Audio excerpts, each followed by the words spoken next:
Hello and welcome to yet another video. This is the first episode in which, rather than Hinata's father, a young Uzumaki Naruto foils Kumo's kidnapping attempt. However, he receives a severe wound in the process, jeopardizing his shinobi career. That is, if not for a certain fox stepping in and offering Naruto the Hokage to be a reward for his heroism. Witness Naruto's newfound power and unique perspective. This story comes from Story Seeker 7. Make certain to support him, her. Please like and subscribe to show your support. Let's get the show started.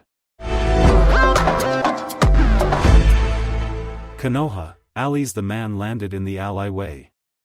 He allowed himself a small reprieve. It would take his pursuers a minute or two to track him. Long enough for him to figure out his next course of action. His mission had hit something of a snag. Damn that Hyuga. The man cursed to himself. If it hadn't been for him, I would not have to worry about the whole village coming after my ass. The Kumo nin had been entrusted with a special task. While the others negotiated a peace treaty with Konoha, he would kidnap the heiress of the Hyuga clan. She would be used to create a new clan of Byakugan users, loyal only to Kumo. If all had gone to plan, his village would have a peace treaty with Konoha and a powerful new Kekkai Genkai to add to their arsenal. Konoha wouldn't suspect them, or if they did, then they would not be able to prove it. Unfortunately, he forgot one of the first things they drilled into him at the academy. No plan ever goes smoothly. In this case, he had the misfortune of being spotted by the girl's uncle. A bit of quick thinking had saved him from death. Flash tags, they were truly an underappreciated tool of a ninja. He felt his query struggle in the bag over his back. "Please let me go," came the child's terrified voice. "Shut it, brat," the ninja barked, jostling the bag. "It's your fault that I'm in this situation." He needed to think, and the spoiled princess's frantic pleas were distracting him. That flash tag would buy him a few moments. After that, the whole village would be crawling with ninja out for him in a minute or two. If he could make it past the village's walls and escape into the forest, then he could have a chance of completing the mission. That's assuming their ANBU didn't pick up his trail. If that happened, then he... No, he shook his head, warding off the morbid thoughts. He needed to focus on what he was going to do next, then when he was in a safe place, could he decide on what to do for any future complications. Perhaps if he could get into the sewer system, he might. Any farther thoughts came to a screeching halt as he felt a weight crash into him. He had forgotten another important rule of the shinobi: always be aware of your surroundings. He fell on his back, the bag sent flying with a yelp of surprise. Before his mind had enough time to process the series of events, he felt that weight land on him and soon felt small fists hit him. "Let her go, you big meanie," came a high-pitched voice. More than a bit confused, the Kumo nin's vision honed in on the perpetrator. It was a child, a boy, 4 years, maybe 5. It was a little hard to tell because of how small he was. He had sun-kissed blonde hair that spiked in odd directions and blue eyes that were almost like an ocean to themselves. But the most distinguishing feature he had were the 3 whisker-like birthmarks on either of his checks. It took the nin a full 3 seconds for his mind to process the image before him and another 2 for it to accept it. Then anger flashed over him. A child had got the drop on him, and by the looks of the brat's ragged and ill-fitting clothes, he was a street rat of some kind and most likely an orphan. The humiliation he felt could not be described in words. A street rat orphan had gotten the better of him. If it had been anyone else in any other situation, he might have laughed it up before slitting the boy's throat. Instead, he let his anger take its course and lashed his arm out, striking the boy in the side and sending him flying away. "You damn rat!" he shouted at the boy. With the brat off him, the Kumo nin jumped back to his feet in time to see the boy charge at him. This time he was prepared for the child's assault and shot out his leg, landing a hit in the brat's stomach. The boy was sent flying into a nearby wall with a thunk. The boy tried to get up. Durable little bastard, aren't you? The nin thought to himself. In the time it took to blink, the man was right on top of the boy. Grabbing him by his blonde hair, he smashed the child's head into the wall. The boy yelped in pain. Having regained control of the situation, the man allowed his anger to ebb, but only slightly. You little brat, he growled at the soon-to-be child. Do you have any idea who you're messing with? He tightens his grip on the boy's hair, causing him to squirm from the discomfort. Don't care. The boy said through gritted teeth. Someone was in danger, and I had to help. You help? Ha, all you did was piss me off and put yourself in danger, the Kumo nin said, reaching for his kunai. What kind of hero do you think you're supposed to be? He pointed the blade weapon at the boy's throat. I'm Uzumaki Naruto, and one day I'll be Hokage. The boy all but proclaimed. If I can't save one person from a bastard like you, then I don't deserve it. The man had to suppress a chuckle at the boy's audacity. This little brat become Hokage? The day that happened was the day that Kami descended on the earth. Unlikely as one, this boy would be dead soon enough, and two, he was not a religious man. We'll see about that. He said, ready to plunge his weapon into the boy's eye socket. Then something stayed his hand. He had looked into the boy's sapphire eyes. Eyes that were full of defiance and determination, full of life. It rubbed him the wrong way. Kid, I don't like the way your eyes look at me. He growled into the boy's ears as an idea formed in his mind. A streak of sadism that he knew better to indulge in, but at the moment, he didn't care. He had bruised ego to nurse. Tell you what, brat. I won't kill you.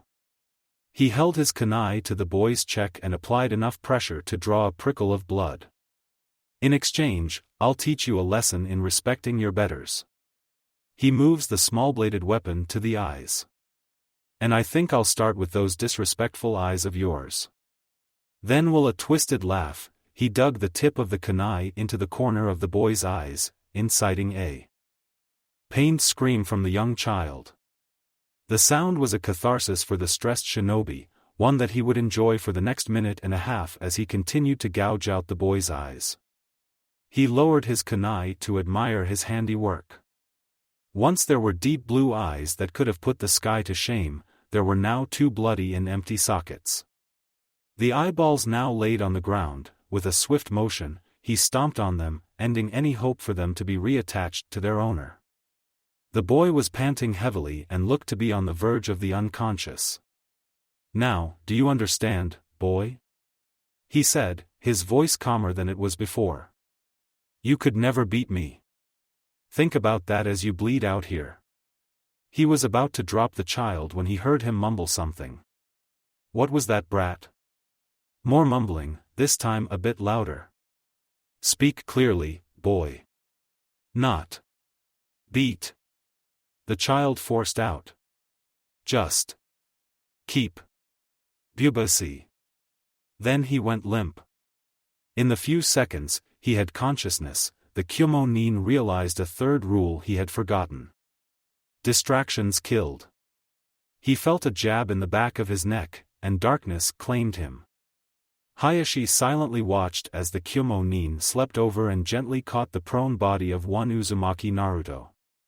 Looking down at the young Jinchuriki, seeing the mutilation that had been inflicted on the child, the Hyuga clan head was for a moment tempted to kill the man. He certainly had the right on three accounts, first and foremost as a father, then as a shinobi of Konoha, and lastly as a friend to a dear old friend. Minato and Kushina, if you're seeing this, please forgive us. He let his rational side win out. They needed to know the full details of Kumo's plans here. Hayashi-sama, he heard a branch member say to him. Your daughter is safe. He tore his eyes away from the grisly sight and laid them on another sight that broke his heart. The terrified and traumatized expression on his beloved little girl was a sight no parent should ever be forced to see. Tears were streaming down her cheeks, and she looked like any sudden noise would cause her to jump. She looks up to him, their eyes meeting. The mix of fear and hurt in her eyes was almost too much for him to bear. "Otosan." Her trembling voice whispered out, almost like she couldn't believe what she was seeing. Forcing himself to smile, he kneeled before his frightened daughter. "It's all right, my precious Hinata, you're safe now," he said, keeping his voice calm and even. That seemed to do it for her as she latched onto him and began to cry into his shoulder. "I was so scared," she sobbed, her words almost incoherent. Otosan 3W.AS sleeping in MMY room when I woke and a bad man was standing over me. I tried to scream for he LP, but he put in that bag. And then that boy got hurt because of me. It's all my fault." Hayashi laid his hand on the back of his daughter's head to calm her down. She did see what happened. "Hinata, forgive me, I failed you as a father. I will see to it that this man pays with his life." He put his thoughts of vengeance aside for a moment. "It's all right, my daughter. That bad man can't hurt you anymore, nor anyone else," he said in a soothing voice. "But Fat Hat Boy," she tried to say, her father placed a finger to her lips, giving her a reassuring smile. "Do not fear. I will see to it that he is cared for properly," he said, "even if I have to force the hospital to treat him with threats of retribution as clan head." A dark voice whispered in the back of his mind. Memories of how the village treated the boy flood to the forefront.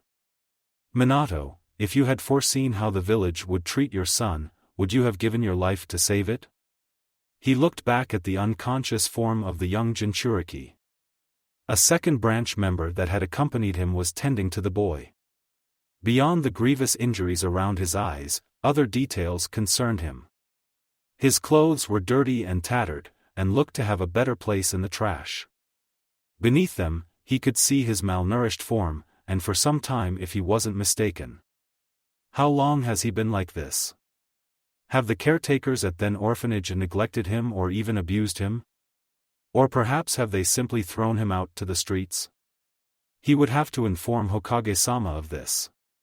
But first, he lifted his daughter and stood up and turned his attention to the first cadet branch. "You, take this," he pointed to the Kumonin man to TNI and inform them that they are to break him using whatever methods they deem necessary. Somewhere a certain snake mistress and a scared man smiled, causing others to fear for their lives. "Yes, Hayashi-sama," the branch member said, bowing. He picked up the unconscious shinobi, and both disappeared in a swirl of leaves.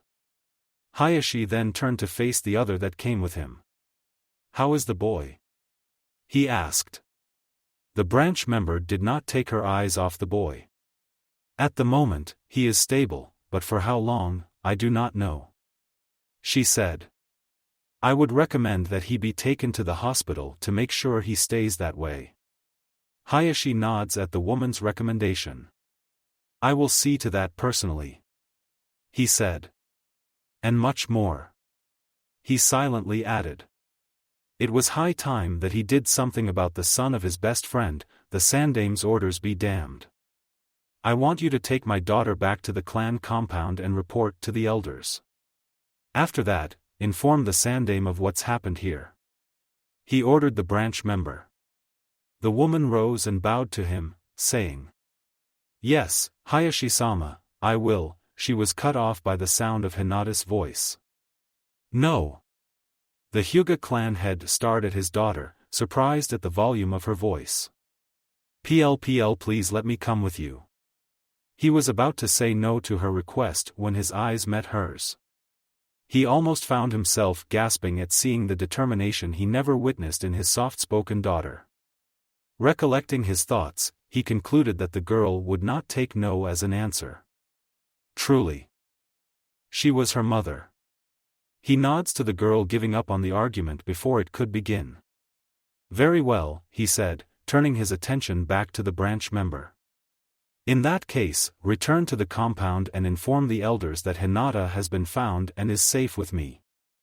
Then report to the Sandame. Again, the branch member bowed to the clan head. Yes, Hayashi-sama. I bet you farewell and wish a speedy recovery for the boy. We owe him a debt this night, she said before disappearing in a swirl of leaves.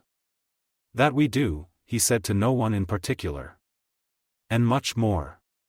He moved to the prone form of Naruto, and carefully he moved his daughter to one arm where she wrapped her arms around his neck. He picked the boy up, taking care not to aggravate his wounds. Come, daughter, we have a busy night ahead of us. Then all three figures vanished in a swirl of leaves. An hour later, Konoha Hospital. Sarutobi Hiruzen, the Sandame Hokage of Konohagakure, renowned as the professor and feared throughout the elemental nations as the Shinobi no Kami, was for lack of a better word, furious. No scratch that he was murderously livid, such that killing intent was rolling off him in waves. The only reason everyone within 10 feet of him wasn't in a fear-induced coma was that he was actively keeping it from spilling over and lashing at the nearest living thing. That, however, did not stop people from going pale as a ghost at the sight of the dark aura surrounding the old shinobi. He was willing to tolerate many things and, in hindsight, should have come down on the insubordination of his former teammate Danzo, Kakashi's perpetual tardiness, even the nonsensical rantings of the civilian council. But this was a step too far for him. The attempted kidnapping of one of his citizens and the maiming of another, the latter of which he considers to be his surrogate grandson. He knew that he was well within his rights to send the severed heads of Kumo's so-called peace delegation with the torn-up remains of the treaty and a declaration of war to the Raikage. He stopped just before a door and took a deep breath to calm himself and contain his killing intent. No, it would not come to war against Kumo. He had seen enough war in his life. He would still see to it that Kumo paid dearly for its offense this night. Their delegation was currently detained at the hotel they were staying at. Under the watching eyes of a dozen ANBU squads, no one was to leave that building under the threat of being arrested and sent to TNI. The kidnapper was at the moment enjoying the best hospitality that Ibiki and Enko had to offer. Konoha would soon enough have the information it needed to embarrass Kumo should it try to raise a stink over it. Plans of revenge well in place, and having brought the inferno of his anger to a low simmer, Hiruzen opened the door and entered the room where young Naruto was resting. The sight before him almost brought him to tears and reignited his anger tenfold. Sleeping peacefully, the blonde-haired boy lay on the hospital bed, the white bandages wrapped around his head, proof of the mutilation that had been inflicted. Seeing the young Hyuga heiress was what kept him from going over the edge. Reining in his emotions, the old Hokage gazed at the boy he thought of as family. He could only think of his failures. Minato, my friend, I have failed you and your son yet again. It was at times like this he felt that he had become too old for this job. Hokage-sama, it is good to see you. The voice of the Hyuga clan head tore him out of his thoughts. Hi, he responded to the man. It is good to see you as well, Hayashi-san. I only wish it were under better circumstances. He looked back at Naruto, not bothering to hide the sadness in his eyes. Next to his bedside passed out was Hinata Hyuga. What is young Naruto's condition? He asked. For a moment, Hayashi hesitates, worrying the old Hokage. At present, he is in stable condition, Hokage-sama. The doctors are treating him well, though it did take some convincing on my end, so the lady at the reception would let us in. Hiruzen let out a tired sigh, even 5 years later. Many still held a grudge against the Uzumaki boy for what he contained, mostly the civilian population. He waved at the Hyuga clan head for him to continue. Aside from the injuries around his eyes, he sustained blows to his back, stomach, and the back of his head. Fortunately, none of them were serious and easily treated by the doctors or already healed due to his condition. Hayashi said, carefully skirting the law due to the presence of his daughter. The advanced healing granted by the Kyubi, one of the few good things Naruto got out of his raw deal in life. However, Hayashi added in, causing the old Kage's apprehension to grow. While examining the boy, they found signs that he has been malnourished for several months now and evidence of physical abuse. Hiruzen felt his anger grow again, but he kept it hidden and only showed a sad expression. While I have nothing else to go on, I believe that the caretakers have mistreated Naruto and have likely thrown him out of the orphanage. Making a mental to have a discussion with the caretakers of the orphanage, the Sandaime spoke. I see. Thank you Hayashi-san, I will look into this matter personally. But for now, my concern is with young Naruto right now. Is there anything else I should know about? He knew he should have never asked that question. It usually proceeded with an answer that he didn't like. The ever so slight and brief change in the Hyuga's expression confirmed his fears. Yes, Hokage-sama. While the doctors and the boy's regenerative abilities have healed all the injuries he has sustained, one was not and may prove to be a problem for his future. Hiruzen felt an odd chill going down his spine, one that he could not quite place. He glanced back at the Jinchuriki, wondering what could be beyond the Kyubi's power to heal. He saw no sign of a permanent injury or one that could make the boy's life more difficult than it already was. Then something clicked in his mane and lump formed in his thought. The bandages around his head did cover his eyes? Right? Was the fox able to regenerate them? He looks back to the Hyuga head. Hayashi-san, please tell me that his eyes have, he began the question. His worst fears were confirmed when the man shook his head sadly. I'm afraid that seems to be beyond its power. He said, and Hiruzen could almost hear his heart break. Can't they implant new ones? Hiruzen asked, almost pleaded. The shake of Hayashi's head dashed that hope. The nerves that would normally connect his eyes to his brain were too heavily damaged for that procedure. That was it then. Naruto Uzumaki was blinded forever. If the council ever found out about this, they would use it as leverage to prevent the boy from signing up for the shinobi forces, crushing his dreams of becoming Hokage before they could ever begin.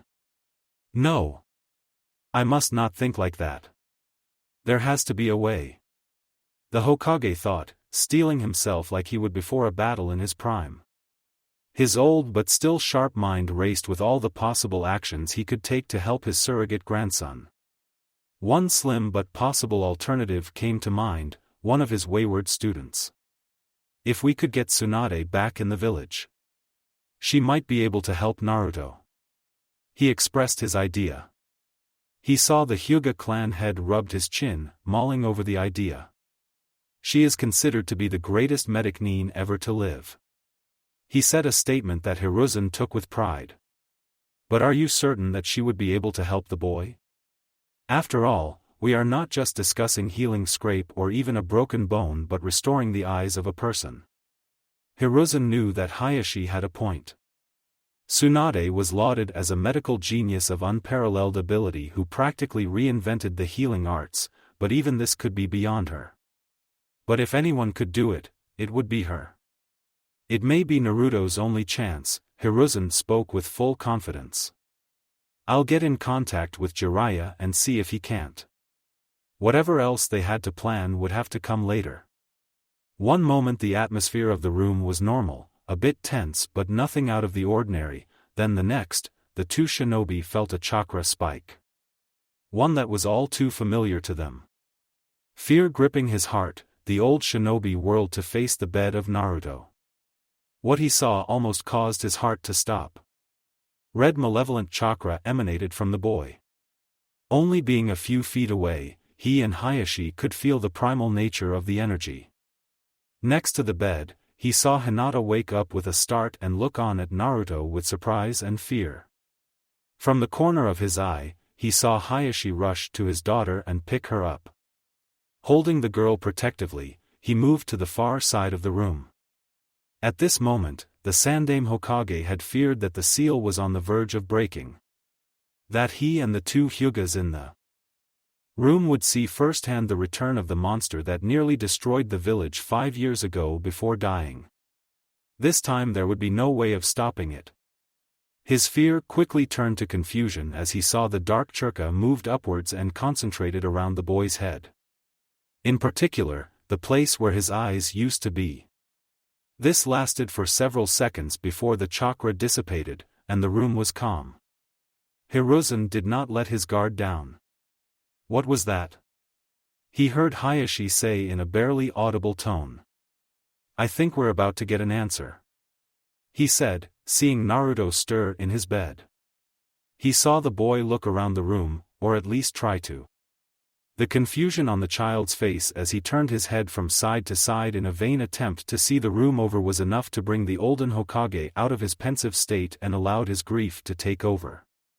Then the boy stopped, a dawning realization coming over his face as he brought a hand to his bandage-cover eyes. My eyes, they're gone. He said more as a statement than a question.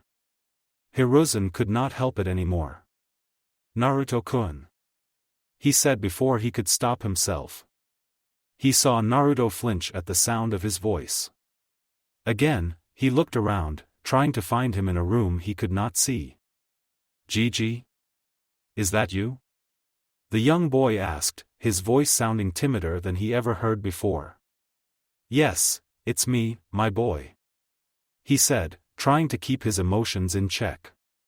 The boy stopped his wandering and turned his head to face him as best he could. He tilted his head like someone would when gazing at a particular specimen. Are you there? He asked. Hiruzen closed his eyes and took a deep breath to brace himself for what was to come. Yes, I am Naruto-kun. It is good to see you are well. GG. The boy cheered aloud, bringing a smile to Hiruzen's face. I'm so glad that you're here. Where is here? He asked, scratching his whiskered cheek. The bright smile that flashed across the boy's face was almost enough to wash the old man's pain and grief of the day away almost. In a hospital room, Hiruzen answered. He saw the boy visibly stiffen at the answer, and Sarutobi's face took a dark expression.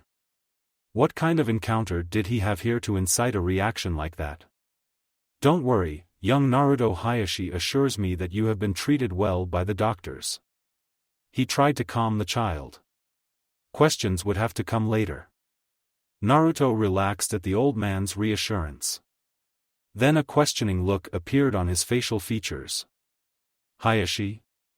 He questions. He is the man that brought you here, Hiruzen said with a smile, happy to know that some of his citizens were willing to look after the young Jinchuriki.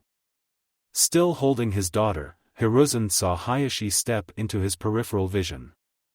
Hello, Uzumaki-san, Hayashi said. I am Hyuga Hayashi. Naruto turned his head slightly to face the Hyuga.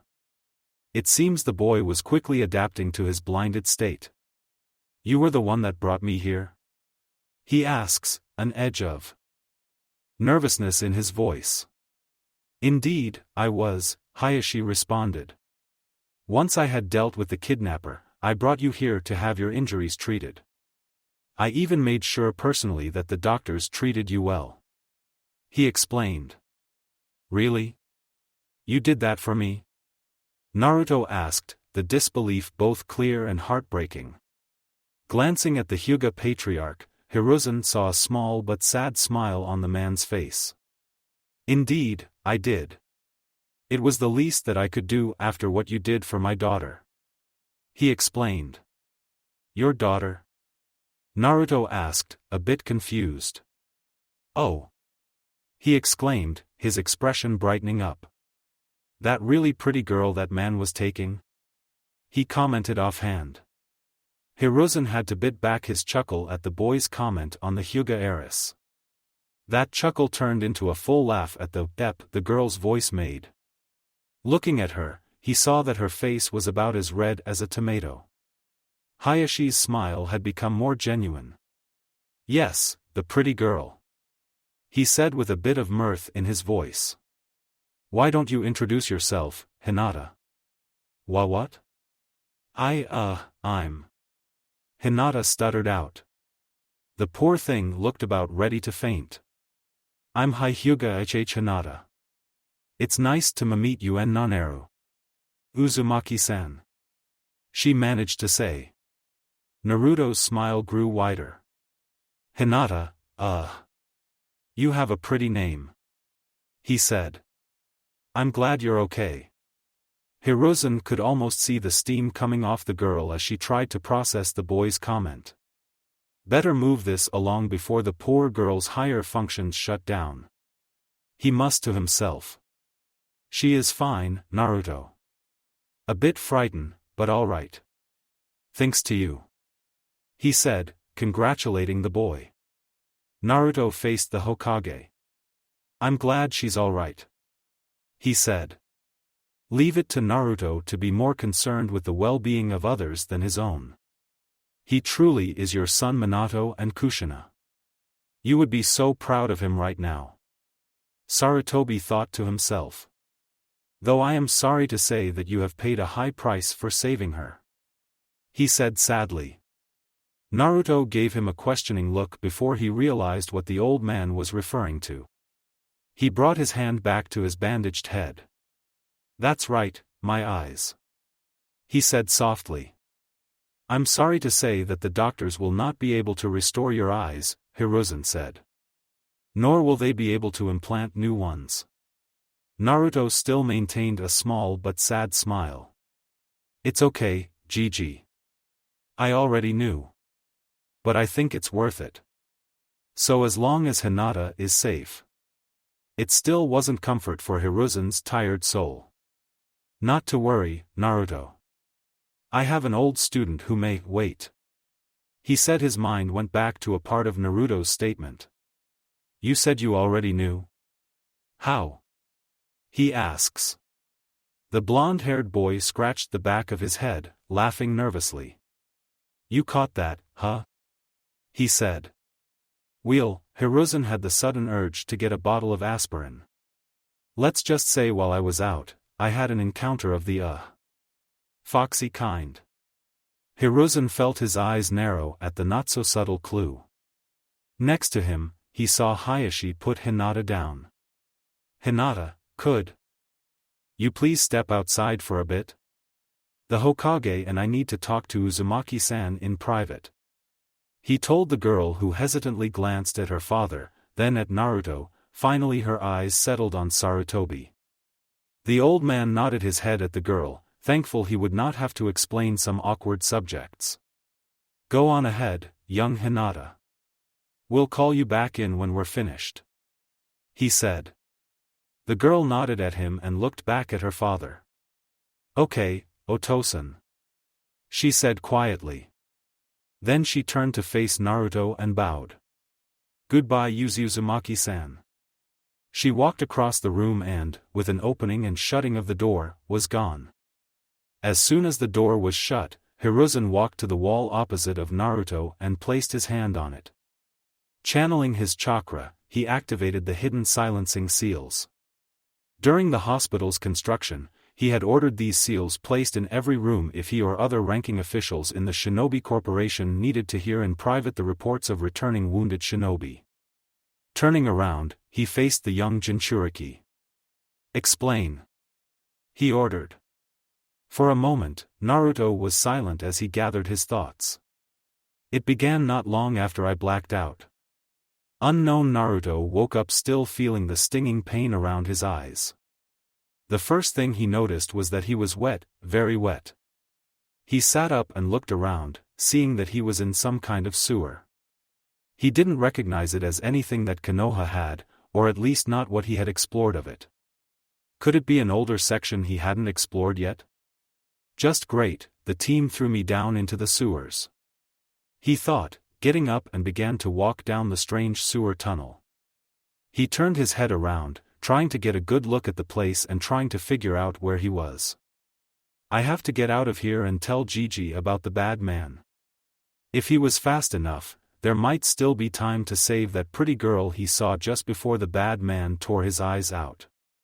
He stopped in his tracks at the last thought. Entirely too calm for the situation, He reached his hand up to where his eyes were and felt them.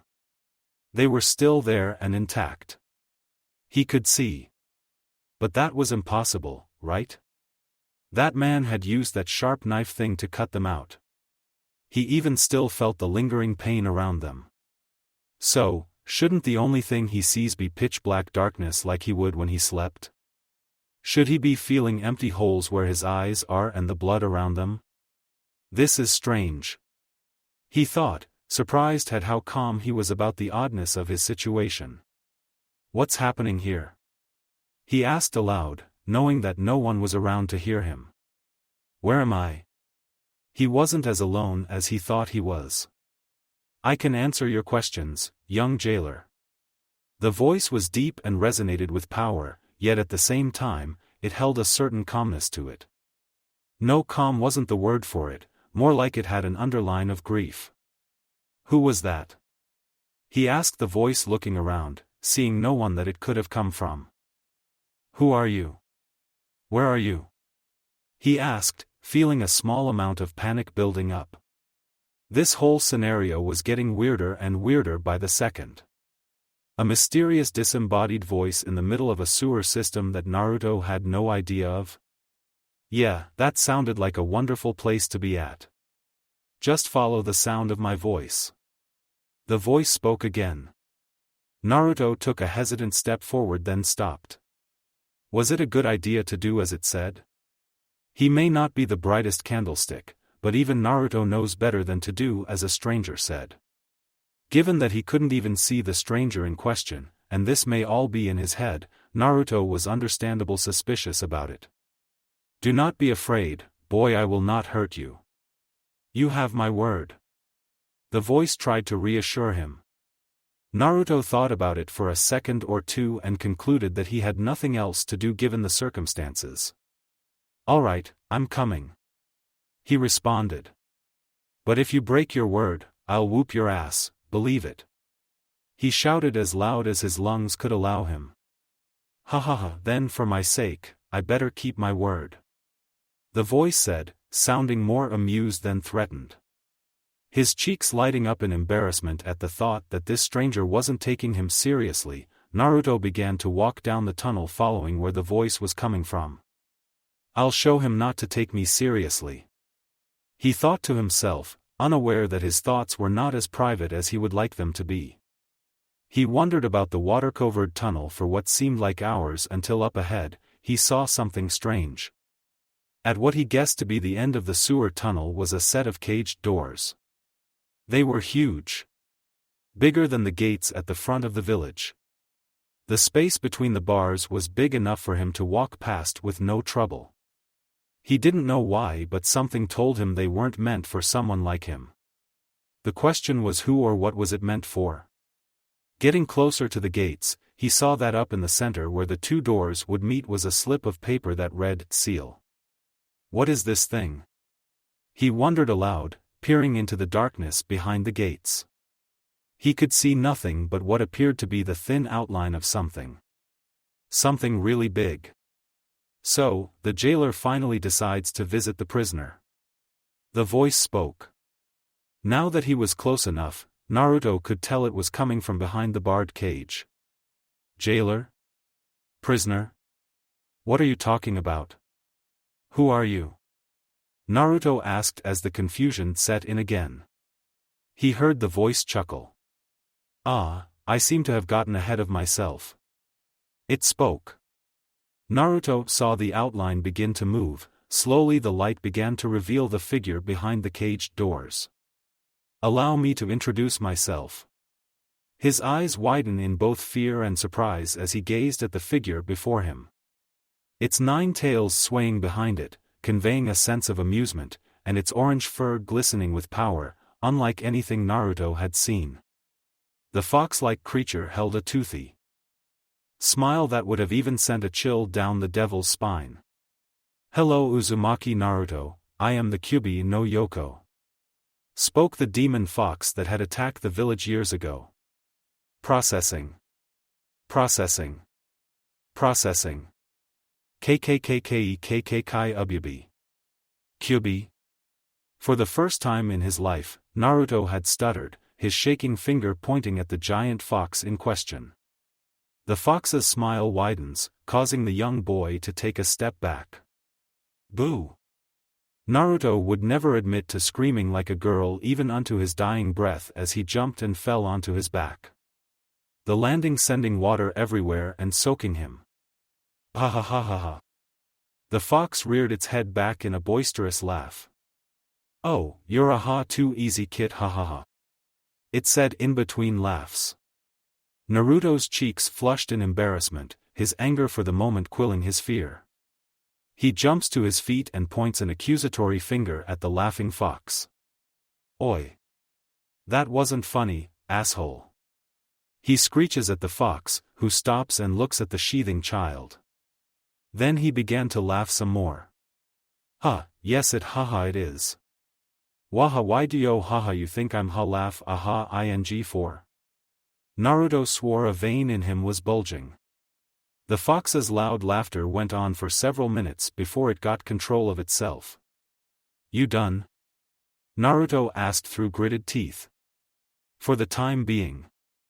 I haven't had a good laugh like that in a long time. The Kyuubi spoke. It rests its head on its hand, gazing at Naruto with prideful eyes. For a moment, he thought he saw a hint of softness. Now, I do believe you have questions for me? It asked. Yeah, I do, Naruto shouted at the fox. Where are we? And how are you alive? Wasn't the Yondaime supposed to have killed you? This wasn't good. If the Kyuubi was still alive, the village would be in big trouble. I need to find a way out of here and tell Gigi that the fox is still around. Maybe he'll know what to do. Kit. You're standing right in front of me. I can hear you just fine. Keep your tone down. The fox said, the annoyance dripping from its voice. Naruto was about to shout again. He stopped himself, deciding that annoying the giant fox of doom and destruction wasn't going to be good for his health. Answer my questions. He said in a leveled tone. Better. Now, as for how I am still among the living. Kyuubi responded. That is simple. I cannot die. I am a being made of pure chakra, pure energy directed by a powerful mind. Even the most powerful of your kind could never hope to kill me, not truly. At best, you can disperse my body, but I would simply reform years later, and you would be back at square one. He said. Naruto decides it was a he, by his voice. So, you're not dead, then how did the Yondaime defeat you? If Naruto could find how his hero beat the fox, then maybe he could repeat it. What hoping you can defeat me? Like your hero, the Yondaime did 5 years ago, the fox sarcastically replied. Even if you did know, it will be years before you have the skill and knowledge to pull it off. Assuming you're even capable of it. But to answer your question, the Yondaime, instead of killing me, went with the next best thing. He sealed me away. Sealed you away? Naruto asked. Yes indeed. The art of Fuinjutsu is a powerful ability that few can use and even less master. I suggest that once you're out of here that you look into it. Who knows, you might have a talent for it. Naruto had a strange feeling that the fox knew more than he let on. Why would you ask me that? He asked. It seemed odd that the fox would encourage him to study the same power that the Yondaime used to defeat him. Why? The Kyuubi parroted. I suppose that would be confusing to you, Kit. Well, to say that we are in the same boat would be the understatement of the century. Understatement of the century? Same boat? Naruto muttered, trying to figure out the fox's angle. Stop talking in riddles. Just tell me. The fox rose, standing on all fours. Tell me, Kit, what do you think the Yondaime used to seal me? He asked. Used to seal you? Yes, used to seal me. When it comes to sealing anything, be it a kunai or an article of clothing or, in this case, a living being, you need something else to contain it. A vessel of sorts, in this context my prison. The Kyubi explained. Naruto got it now for a seal to work. It needed something else to work as a container. I don't know, a scroll, or maybe a teapot. Anything that could capture you. Naruto answered. For a moment, the fox looked like he had been insulted. By the way, he glared at the boy. The glare vanished and was replaced with a calm, almost amused expression. A good guess, Kit, and a correct one if I were one of the lesser Biju. Like Shikaku last I heard, he had been sealed into a kettle pot, never going to let him live that one down. Naruto gave the fox a deadpan look over his mutterings. Other Biju? Sukiyaki? Naruto questioned. Shikaku. Whatever. So, wait, there are others like you? Naruto asked the 9 tails. Yes, there are 9 of us, to be exact. Going from the 1 tail, Shikaku the weakest, to me the 9 tails and the strongest of the Biju. I will explain more later as I sense our time is short. What matters is that, unlike my brother, I cannot be simply sealed into an animated object. My power and will would be too much for it, and I would break free in an instant. Naruto tilted his head, puzzled by the fox's statement. If an object couldn't be used to imprison the Kyubi, then what he used a living thing, didn't he? He said as the thought occurred to him. Hearing his own question, he felt a cold chill down his back as certain pieces began to come together. Naruto would be the first to admit that he wasn't the sharpest kunai around, but he was smarter than what most gave him credit for, if any at all. The way the villagers treated him, whispering demon child or fox boy when they thought he wasn't listening. Why his birthdays were always his worst days.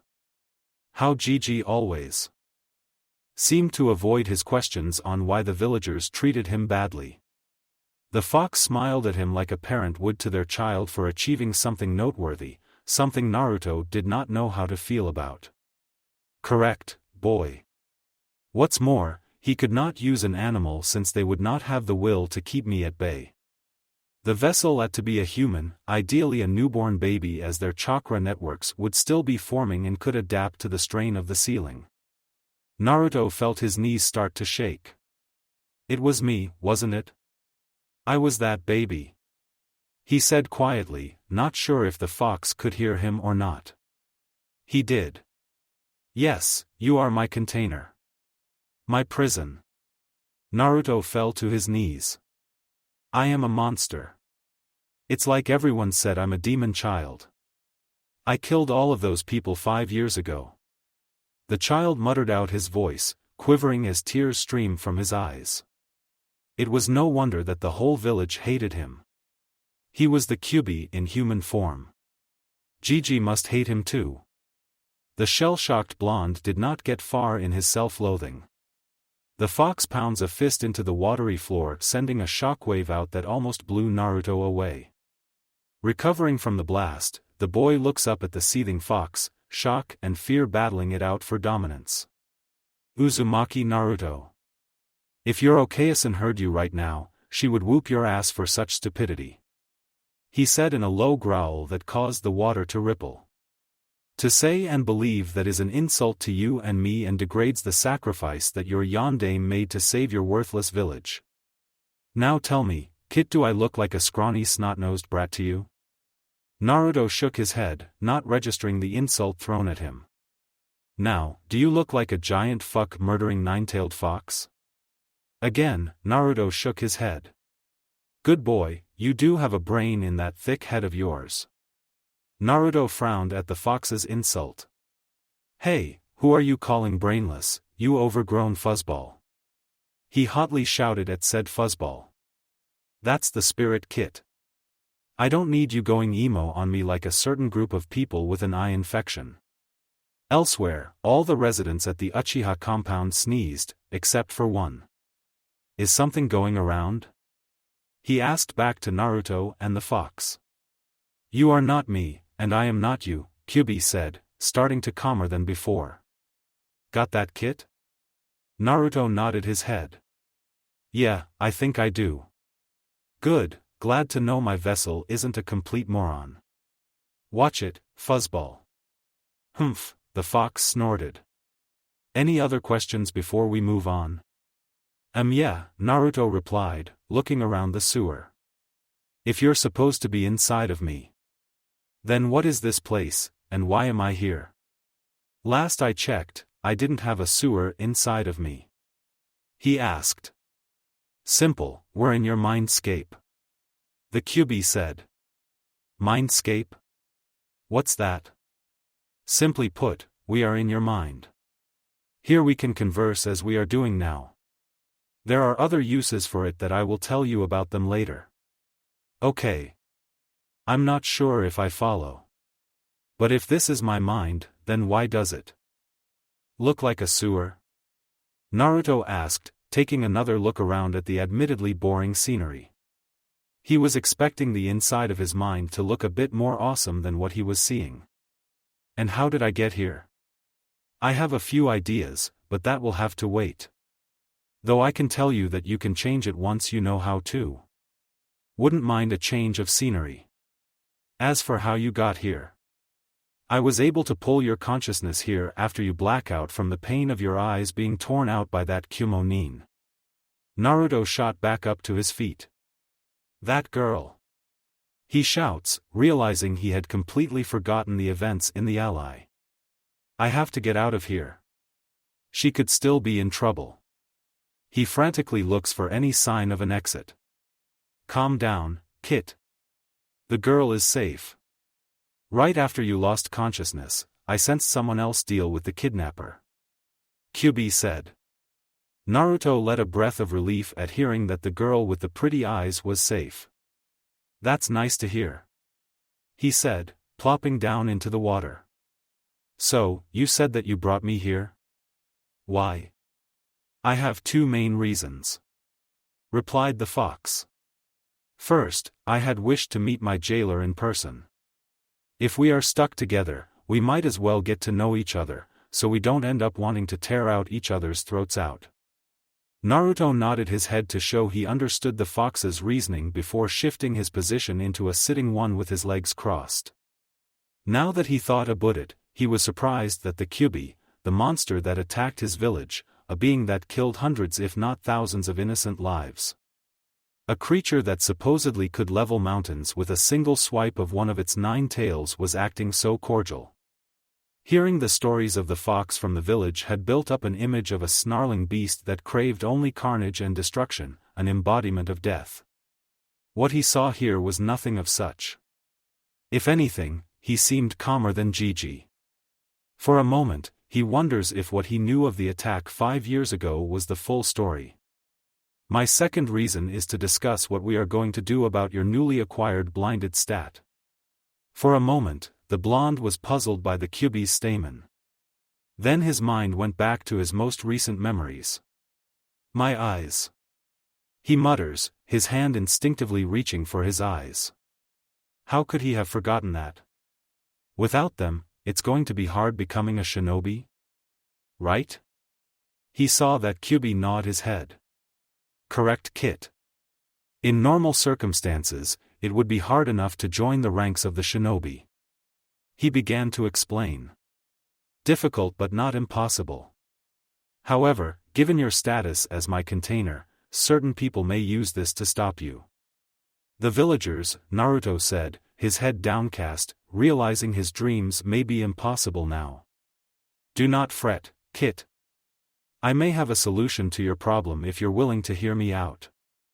Naruto looked up at the fox, eager to hear what he had in mind. How? He asked. Tell me, Kit, what do you know about Kekkei Genkais? Back to the present, you mean to us that the Kyuubi no Yoko gave you a Kekkei Genkai? Hayashi said, almost shouting. His head was whirling with the revelation that Naruto had contacted the monster that nearly destroyed the village 5 years ago. That it wasn't the monster, he believed it to be. Sure, the thought that it was trying to deceive him had crossed his mind. But the Sandaime seems to think that the fox was acting truthfully as he did not bring up any concerns. only asking for the occasional clarification throughout Naruto's story. He even chuckled at the bit where the fox mentioned Naruto's mother. It seemed that the elderly Hokage knew more about the Biju than he let on. Yeah. The young Jinchuriki said, rubbing the back of his head. He gave me a kengi. Kinji? Kek. That thing you just said. A Kekii Genkai. Otherwise known as a bloodline limit, a power that can manifest in certain individuals and their families. The Hokage explained. A powerful tool for some. It would explain why we felt the fox's chakra earlier. He did say that it might cause others to panic. Naruto said with a nervous smile. So, he sent me out to calm you guys down. How appreciative of him. Tell him he has my thanks. Sandaime said. I'll be sure to do that the next time I see him. He said that he has a lot to tell. The boy replied. He would not mind if I was in attendance for that. Hayashi looked at the old Hokage like he had gone senile. He was saying that like the two were old friends waiting to catch up with each other. I know a Yamanaka who can help with that. Actually, he does want to see you.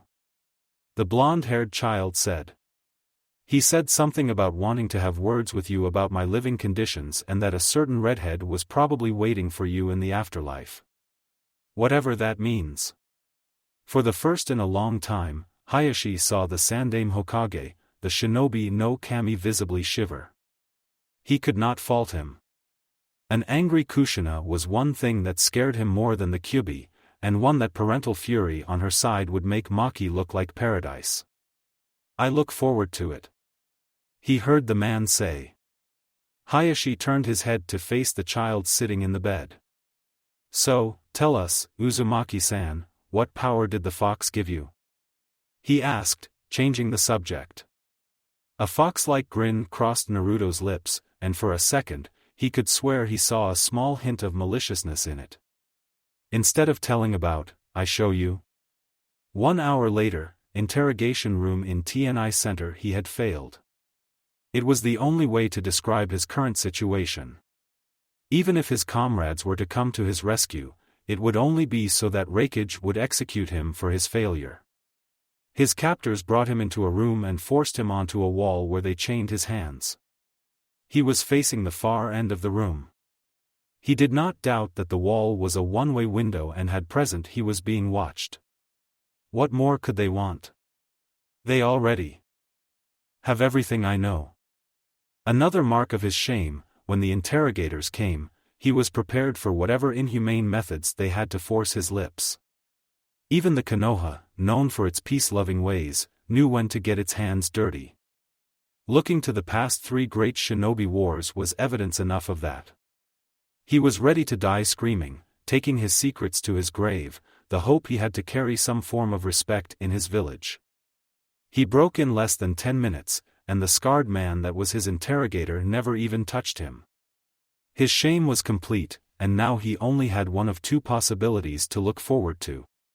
Either he would be handed over to the Hyugas and be killed for his transgressions against their clan. Or he would be released back to his village, where he would be executed for his failure. 2 different paths ending in the same destination, his body becoming fertilizer for the ground. For a moment, he had contemplated the possibility of ending his life before they had a chance to decide his fate. He quickly discarded that thought because there was no way he could succeed due to being constantly watched, and 2, it would be viewed as a final disgrace. He would take his death with whatever small amount of dignity he could. All of this was the result of one thing. Had he not indulged in his wounded pride, he would be well on his way out of Konoha and back to Kumo. He should have slit that brat's throat when he had the chance. He heard the door creak and a pair of figures walking in. He rose his head up to see who they were. He found himself taking an intake of air. One of them was a purple-haired kunoichi with a sadistic smile plastered on her face. The other caused his blood to boil with rage. "All right, brat, do your thing," the kunoichi said, sounding bored. Don't know what the old geezer is thinking letting you in here. The boy that had ruined his life stepped towards him. He was now dressed in some simple clothes, and there were fresh bandages wrapped around his head.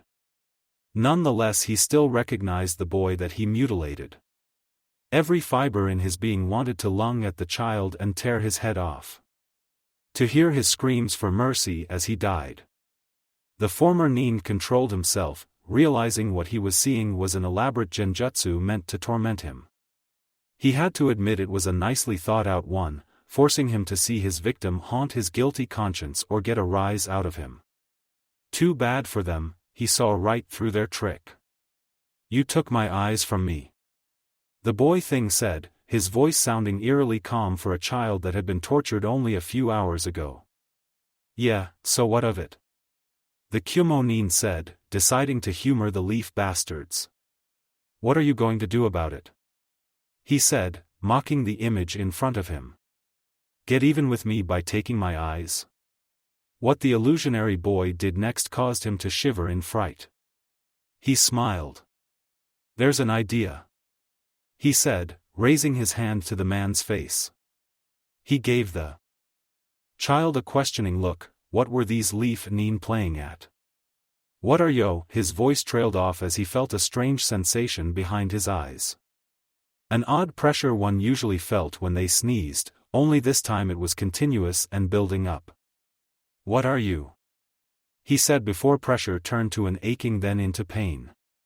He felt like his eyes were being forced out of his skull, but he couldn't see what was causing it. The boy was only holding his hand out, and the kunoichi behind him wasn't doing anything. If anything, she seemed surprised by whatever was happening. The pain continued to build. It was like someone had lit a fire behind his eyeballs. He found it hard to breathe, feeling his whole body go numb. Then all at once, he felt an explosion of pain around his head. He screamed as he saw darkness. Hiruzen's mouth was still gaping when Naruto entered the observation room, a giddy Anko right behind him. He had seen what had happened and still found it hard to believe. At first, he had his reservations about letting Naruto in the same room as his tormentor. Kami knew what kind of reaction that would cause in the boy. But the young blonde was adamant about wanting the man to be, in his words, my first victim. A phrasing that worried him then and still did now. How Mitarashi was looking at the boy wasn't helping either. He looked out the one-way window seeing that the medics were still struggling to sedate the screaming man, blood dripping from his empty eye sockets.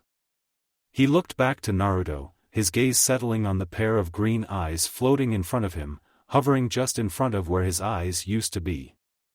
A strange sight for sure. The boy gazed up at the old Kage, the eyes moving with his head to look at him. As impossible as it was, he knew that Naruto was somehow seeing him through those eyes. Naruto, he said to the boy, his mind already thinking of how he would spin this to the council. Is this the power that the Kyuubi gave you? He asked. He saw the boy nod his head. The eyes remained unmoving. Yes, it is. He confirmed. I still don't know what to call it. But what it does, as the fuzzball said, is it lets me take the eyes of others and see through them. He explained, holding his hand where the eyes floated to. Interesting. He said a few possible ways of what it could be used for already popping into his head. They would have to find out what all he could do with this ability. Can you control several of them, and how many? Are there any other powers your gift has? He asked, wanting to understand the new tool Naruto and Konoha had at their disposal. According to the fox, yes. He's not sure how many, but he estimates hundreds or even thousands. Naruto replied as his eyes floated towards Hiruzen and circle around him before returning to the child.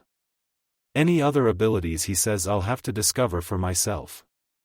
Hiruzen stroked his chin, thinking over the details Naruto gave him about his new power.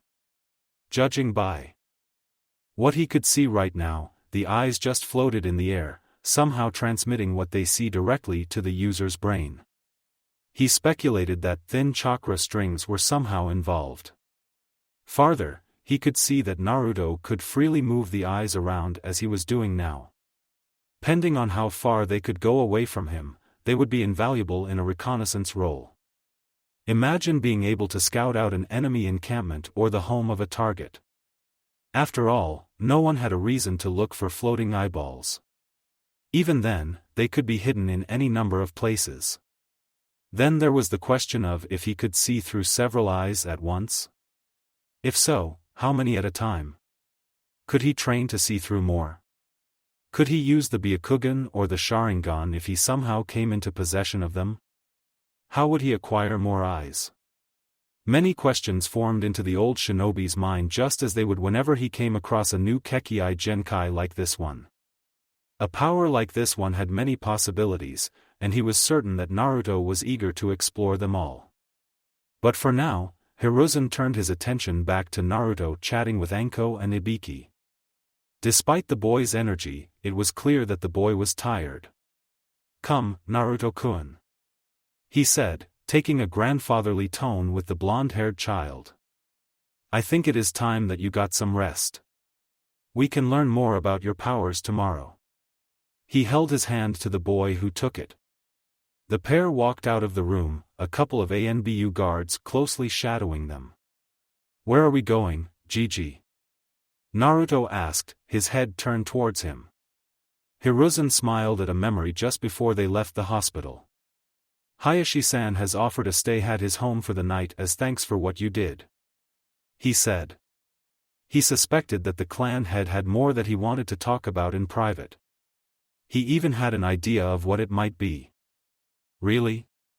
the child said with awe. "He sounds like a nice guy." After tonight's events, he was inclined to give Hayashi what he wanted. "That he is. Furthermore, I propose," Hayashi had to resist the urge to rub his temples in frustration. A frequent battle he had whenever a meeting of the clan elders was held.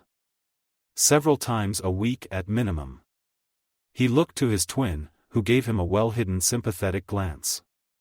Kami above, he didn't know what he would do without his younger brother's advice and support. Hizashi, as far as the clan head was concerned, he was better suited for the role. But old dogmas and bad timing had robbed him of that chance. Hayashi turned his attention back to what the elder was saying. It was yet another attempt to carry out more oppressive acts against the branch house of the Hyuga clan. Luckily, he and some of the more sensible members of the Elder Council were quick to shoot it down.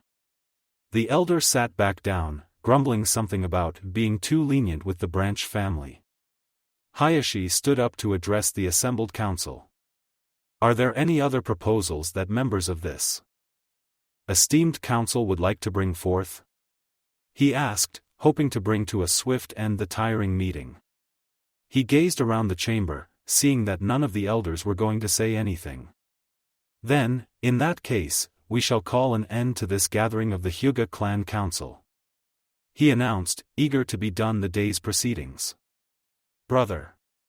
The voice of Hizashi gained the attention of the council. Everyone looked to where he was sitting. "Do you not have something you wish to announce to the council?" he asked. Before the elders turned their heads to him, a small but brief smile had flashed across his lips. Their little plan was about to be put in motion.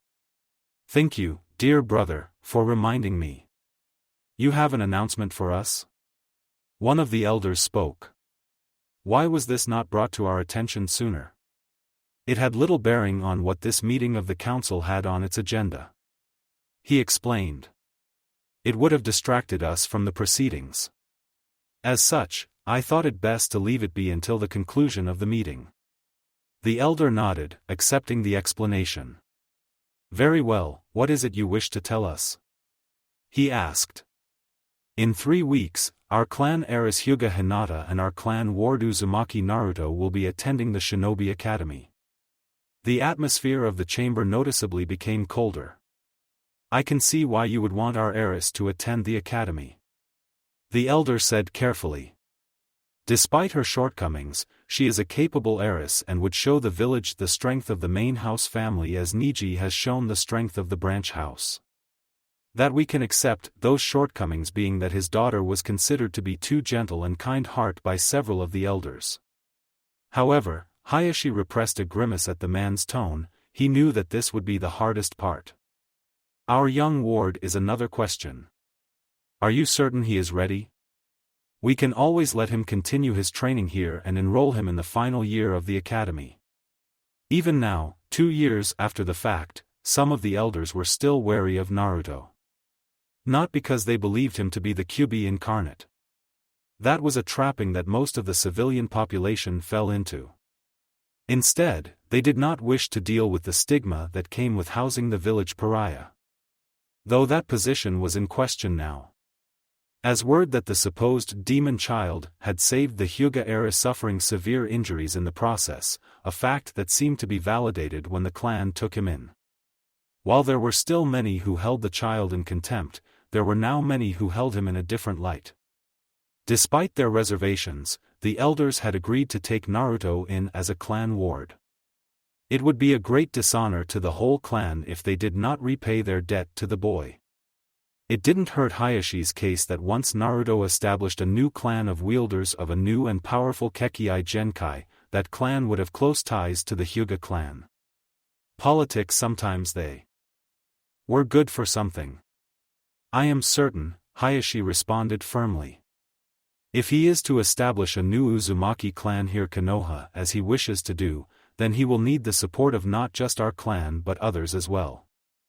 Ideally, the most prominent clans, such as the Uchiha, Oburame, Inuzuka, Akimichi, Yamanaka, and Nara clans. As it is known, the future heads of these clans will be attending the academy this year. While he is already acquainted with them, it is wise to have young Uzumaki deepen his relationships with them in the hopes that he will gain each of their clan's support. He explained to the elders knowing that they would not be able to argue against his point. If his skills you are worried about, you need not be concerned. He has already demonstrated to be capable in his own right. I have no doubt he will hold a high ranking in his class for the duration of the academy. Yet another point they could not argue against. The tutors they assigned to him had quickly learned that the boy was eager to learn, absorbed much of what they said. It was hard to say how intelligent he truly was, as it was quickly discovered that Naruto did not learn things like most people. He was what is known as a kinesthetic learner, meaning that he learned more by doing than through a lecture. Once his learners had adjusted to his learning style, the boy was quick to flourish, proving that he was more intelligent than rumors had to lead most to believe. It should also be noted that he has kept an even pace with my son, Niji, in several sparring matches. Hisashi spoke up. A boy whom this very council as lauded as a prodigy of the Hyuga clan. Inwardly Hayashi was smiling like a fox. His brother had brought up a valid point that the elders couldn't dismiss.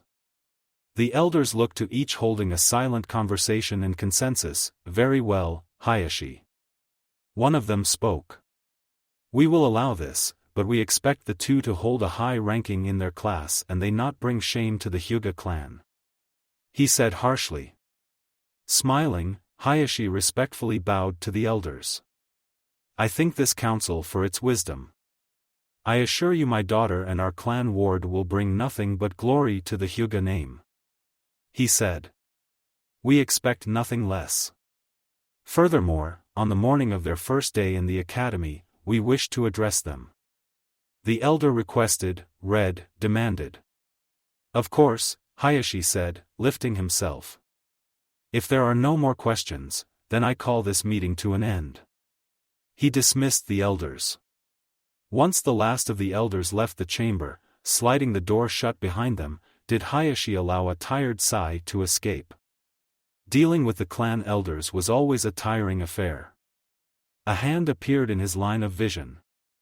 Looking up, he saw it was coming from Hisashi, giving him a knowing smile. Brother, you all right? He asks. I'm just tired, Hisashi. He said, taking his brother's hand and getting up. Tired? The younger twin queried, a mischievous glint in his eye. It is not even late. In the day. A small smile graced Hayashi's lips. To paraphrase our young ward, dealing with old windbags does that to you, he said, receiving a small chuckle from his twin. Come, brother. I think it's time that we inform the children of the changes to their daily lives. Agreeing with his brother, Hayashi stepped alongside Hisashi. The two stepped out of the council chamber and entered the hallways of the main compound. Navigating their way through the compound, occasionally greeted by another Hyuga, the two brothers made their way to the Hyuga gardens in the center of the compound. Stepping out into the garden, Hayashi was greeted with a sight that always brought a genuine smile. Close to one of the pounds, two 7-year-olds were playing a game of ninja.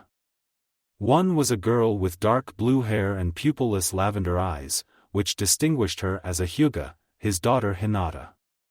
The other was a boy with bright blonde hair that seemed to spike in every direction. On his checks were 3 birthmarks shaped like whiskers. His most distinguishing characteristic was that his eyes were covered by a dark orange blindfold. The ward of the Hyuga clan, Uzumaki Naruto, an energetic boy that brought life to wherever he went. Certainly, he made life in the Hyuga compound less dull. Contrary to what they were seeing, Hayashi knew the boy wasn't blind and could see them, albeit not with the eyes he was born with. The boy stopped in his tracks, turned to face the Hyuga twins, and waved at them before he resumed his game with Hinata. Close by, the two brothers could see another pair of figures watching the children play.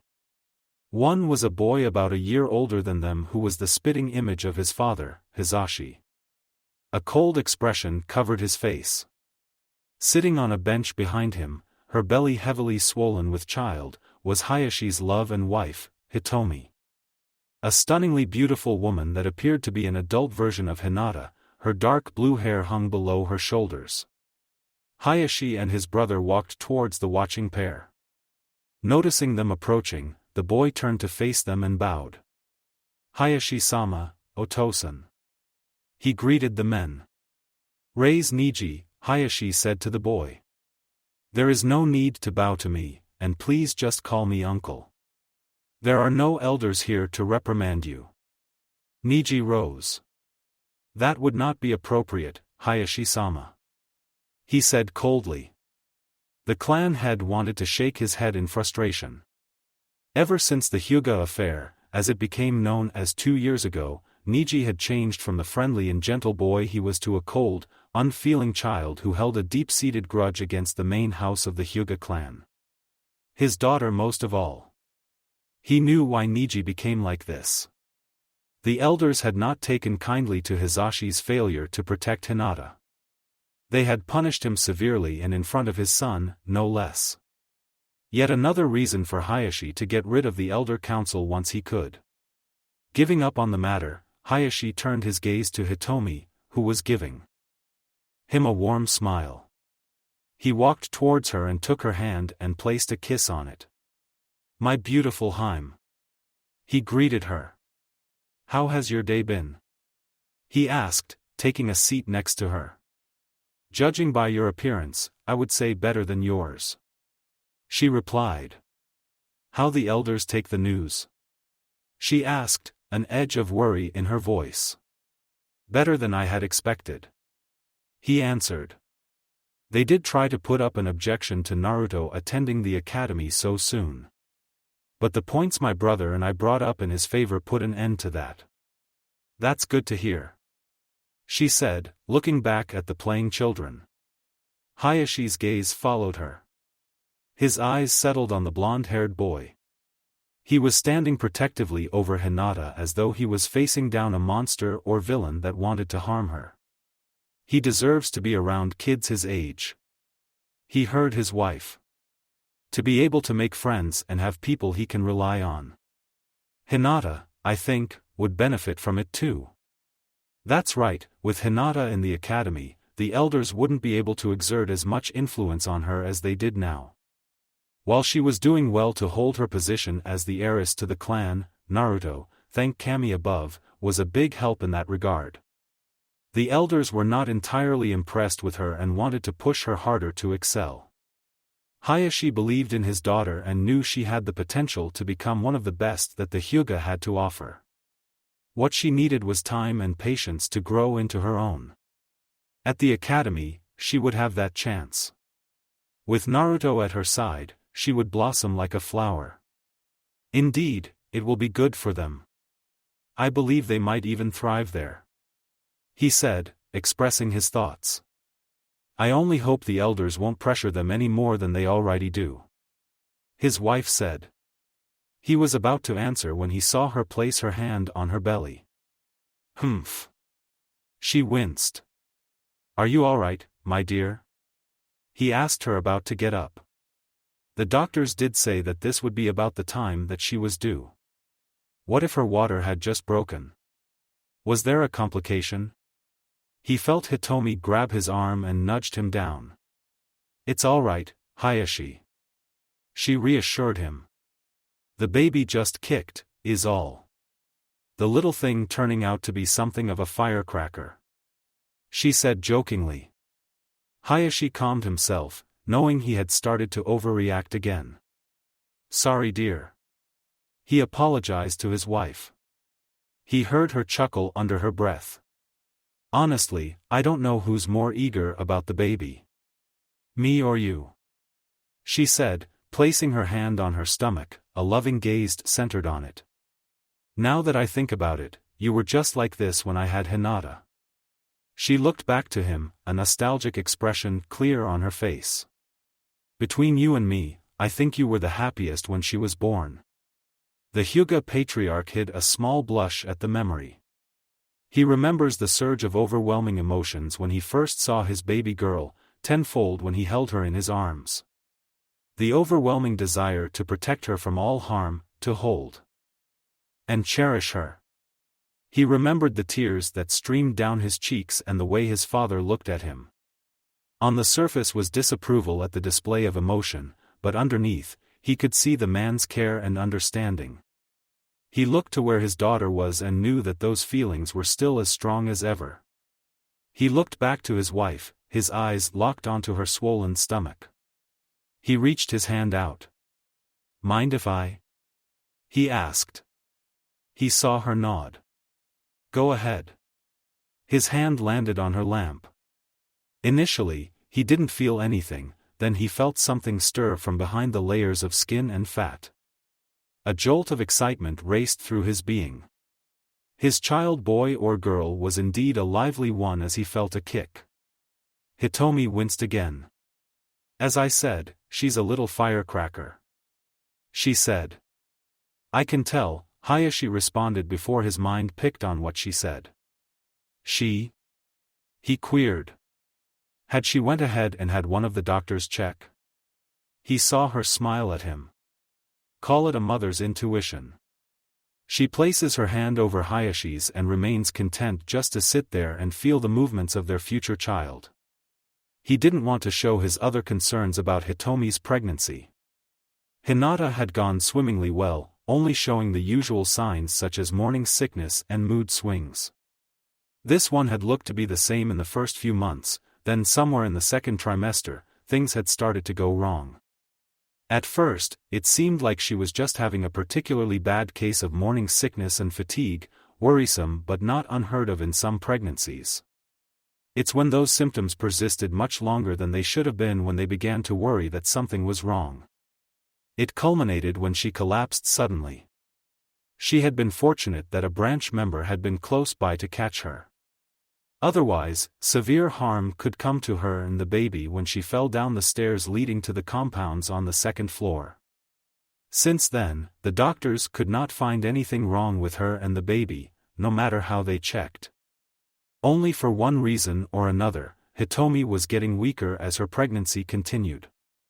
There were times when she couldn't even get out of bed. There was growing concern that she may not survive childbirth. Even Hinata and Naruto started to show signs of worry. Sometimes he would catch Hinata sneak concerned glances at her mother and Naruto as well. Hitomi had told him that on days when she was feeling especially bad, she felt like someone was watching her. Before his worry was piqued, she had told him she didn't feel any maliciousness in the apparent unseen gaze, only a sense of worry. Hayashi made a mental note to discuss that with Naruto after the child had come. Seeing her here in the garden had both brought happiness to him and concerned him. At this point, she needed all the rest she could and conserve all her strength. In that case, he said, wanting to move away from his dark thoughts. How about we name our youngest daughter Hanabi when she does finally decide to come? He suggested as the name came to mind. He saw Hitomi purse her lips with her free hand, putting on a thinking expression. Hyuga Hanabi? She turned her head to Hayashi, flashing him a closed-eye smile. That has a nice ring to it, she said. Then he saw a somewhat mischievous glint in her pale eyes. What if I'm wrong and she turns out to be a he? She asked. Smiling back at his beloved and knowing the woman was trying to trip him up, he spoke. We'll still name him Hanabi. He answered he doubted it would come to that. Hitomi had predicted that Hinata would be a girl. Before the whole mess that was the Kyuubi attack, she had guessed Naruto's gender as well. She even guessed what Niji would be. She was 3 for 3, and 4 probably wouldn't be different. Either way, he or she, they'll always be our little firecracker. He felt a strong kick in her stomach. Humph. It seems the baby agrees with you, Hitomi said. Hayashi removed his hand gently from her stomach and wrapped his fingers around her free hand. Of course, she does, he whispered to her. And when she gets there, she'll be showered with all the love that she can handle. I imagine that Hinata is quite eager to have a little sister. He saw Hitomi's smile broaden. I think she'll make for a wonderful big sister. A small laugh could be heard from under her breath. Now that I think about Naruto-kun is rather eager about the baby too. You know how he is around the younger Hyuga children. Much to everyone's surprise, Naruto, the spontaneous and troublemaking child, was very good when handling younger children. Showing a degree of patience and understanding that seemed uncharacteristic of the blonde. Then once one thought about it, it started to make sense.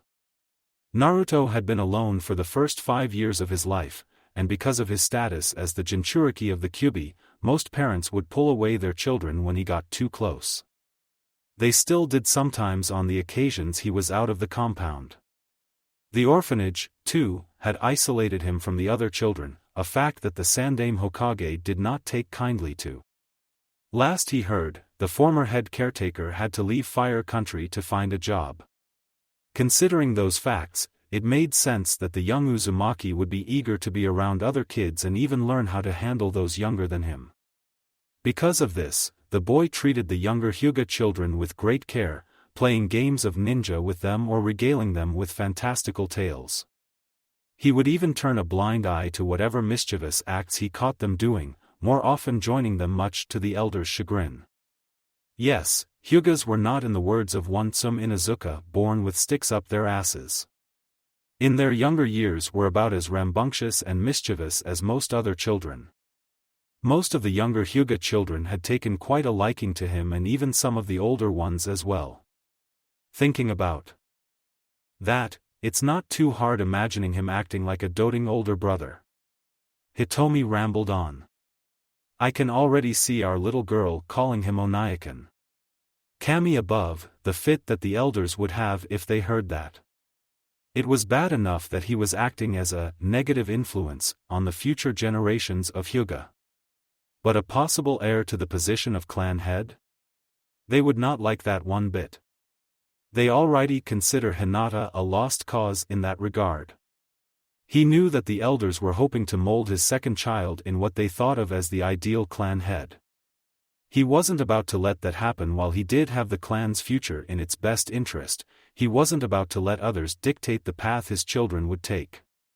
From the moment Hinata was born, he decided that his children's future was theirs to determine. He is good with kids, isn't he? Hayashi commented, looking at the blonde in question as he seemed to animatedly talk to Hinata. She had a content smile as she listened. He is. He heard Hitomi answer. I can easily imagine him being a caring father in the future. I think Hinata will be quite pleased with that. It was no secret that their daughter had a crush on her blonde-haired savior. Being apparent as early as a week after the kidnapping, when both had caught her shyly following the boy around the compound. Though to their amusement, the boy was unaware of the girl's feelings for him, often mistaking her intense blushes as her catching a fever and exasperated when he tried holding his hand out to her forehead. It wasn't hard to conclude that the boy had inherited his mother's denseness. Hayashi remembered why it took Kushina and Minato so long to hook up was because Kushina would always mistake Minato's advances as simple gestures of friendship or wouldn't register them. It took a straight-up love confession, and no, not one where he said, "I like you, please date me." His words had been word for word Uzumaki Kushina, "I am in love with you and want to marry you someday. So please, will you be my girlfriend?" That had been the first time he and Hitomi had seen the woman's face turn red as her hair without anger being involved. It took about 5 minutes before the Uzumaki woman could have coherent thought and a bit longer for her to realize what had happened. A week later, the two had been happily dating, and a year later, they were married. "I just hope that it doesn't take him as long as his mother did," Hitomi commented dryly. "I never did let that woman live it down." She giggled out. Hayashi felt a smile tug at the corners of his lips. "At the very least, we won't have to worry about grandkids for a while," he responded. "I may be eager for it, but I'm not ready to hear myself be called grandpa for at least another 2 or 3 decades. He heard his wife giggle some more, a beautiful sound to his ears. "I wholeheartedly agree. These two need time to grow more as people before they're ready to be parents. Their childhoods are already going to be cut short as it is with them going into the world of Shinobi," she said, her voice turning somber. "It's best that any such thoughts be pushed back." Hayashi knew that his wife was worried about the children and shared in them. In the world of Shinobi, there was no such thing as innocence. It was a dark place that forced its denizens to take actions and see things that would haunt them in their sleep. It was a world of deceit, blood, and darkness that at times seemed to know no moral bounds. A part of him wants to keep Naruto and Hinata out of the shinobi life. But he knew from the moment they had been born, they would be forced into that world.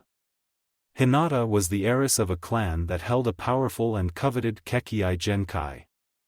Naruto was the son of one of the most powerful shinobi in recent history and the Jinchuriki to the Kyubi no Kitsune, the strongest of the Biju.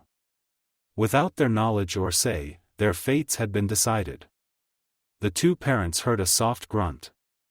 They saw that Hisashi was standing close by. Niji was close behind him. "If you don't mind me interrupting," he said, pointing to the playing children.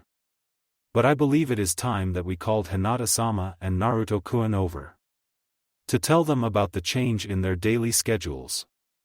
Hayashi smiled inwardly, glad that his brother was taking their minds off such things.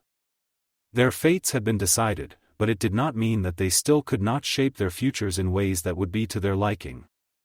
As an adult, it was his duty to see that the children would have the tools they needed to take the future into their own hands. "You're quite right, brother," Hayashi responded. "I think we delayed this long enough." He faced Hitomi. "Haim, would you do the honors?" he asked her. He saw her give him a gentle smile. "I would be honored, Hayashi-kun." Looking at the children again. For a brief moment, he thought he saw a glimpse of the future. An older Naruto looking so much like his father wearing a familiar set of robes and Hinata grown looking every bit like the beauty he knew she would be. They were close together shoulder to shoulder and gazing down at a bundle cradle in Hinata's arms. Both of their faces were ones of pure bliss. It was a serene image that brought untold joy to Hayashi's heart. Then just as quick, it was there, it was gone, and he could see the children were approaching them. Hayashi blinked, then shook his head to clear his mind. What was that? Had Kami seen fit to grant him a brief glimpse of the future? Or had it just been an odd trick of the light, something he had imagined? The memory of the image was quickly fading and already was too hazy to make out any details. He decided he was imagining things. Yet, he still felt an odd sense of hope. He knew that even if their roads on life took them down to some very dark places, they would have each other to hold on to, and when they reached the end of the road, a glimmering light would be waiting for them. The children reached them. "Yes, Otosan and Kazan," Hinata said. "We have an announcement for you too." Several hours later, the academy? Hinata thought to herself. I wonder if the people there will be nice. Will the other kids be nice too? She wasn't surprised that she would be attending the academy this year. The rumors she heard around the compound said that the heirs to several major clans would be attending this year. It stood to reason that her clan would be compelled to enter her, if only as a gesture of obligation. She was entering for political reasons, at least that's how the elders viewed it. Looking at her father and mother as they talked to her and Naruto, even at her uncle Hisashi. She knew they had other reasons for the two to enter. Reasons that were more benevolent aside from the need to showcase the power of the clan. Slap. Thunk. Thud. Her lavender eyes returned to the sparring match in front of her. She saw Naruto just barely shifting out of the way of an open palm aimed at his shoulder. Naruto's opponent Neji moved his other palm for another attack. This time Naruto blocked it with his arm, then moved his head out of the way of another palm strike. With his free hand, he aimed at Neji's chest. Neji was quick to react and flawlessly deflected the attack. Standing outside the training arena was an older Hyuga. He didn't have the caged bird seal on his forehead, indicating his status as a member of the main house. He was watching the match carefully. Occasionally she would see the man give a nod of approval. He was not the only one watching, though, or rather not the only thing watching the spare. Up in the air and around the training arena was a strange sight to outsiders, and truthfully some insiders. Inside the arena, hanging at a height that none of the combatants could reach, were several pairs of eyes. About 5 pairs to Hinata's counting, for a total of 10 eyes gazing at the spare. Though Hinata knew that there were more watching out of sight. This was Naruto's power, his Kekkei Genkai. He called it the Futogen, meaning the levitating theft eye, a description that aptly describes its main ability. That was to steal the eyes of others and allow Naruto to see through them. She had first learned of Naruto's new talent sometime after her return to the compound on the night of her kidnapping, a night she still had nightmares about from time to time. To say she was surprised, even a bit freaked out by the pair of floating eyes that hung around the boy responsible for saving her, would be an understatement. She quickly grew used to the sight even as more eyes were added to Naruto's collection. Even with the kind reassurances of Naruto, Hinata still blamed herself for that night. Had she not been so weak, Naruto would have never lost his true eyes, and her uncle would have not been punished so harshly. In another time in life, she might have let the consequences of her weakness drag her down. But, thanks to Naruto's kind words and determination to grow stronger, and with the support of her father, mother, and uncle, she instead let it become a driving force for her to become stronger. To overcome her weakness so that those she cared about would never come to harm again. It wasn't easy going in sparring matches. She still found herself hesitating to take advantage of openings. The elders still thought that she was too soft-hearted to be clan heiress. To top it off, Neji would take whatever chance he had to belittle her efforts, claiming she could not defy her fate. He didn't used to like that. Before the kidnapping, he had a kind, gentle, even supportive of her. But after that night, he had become cold and at times hostile to her. He had developed a fatalistic view of the world that seemed almost impossible to break him of.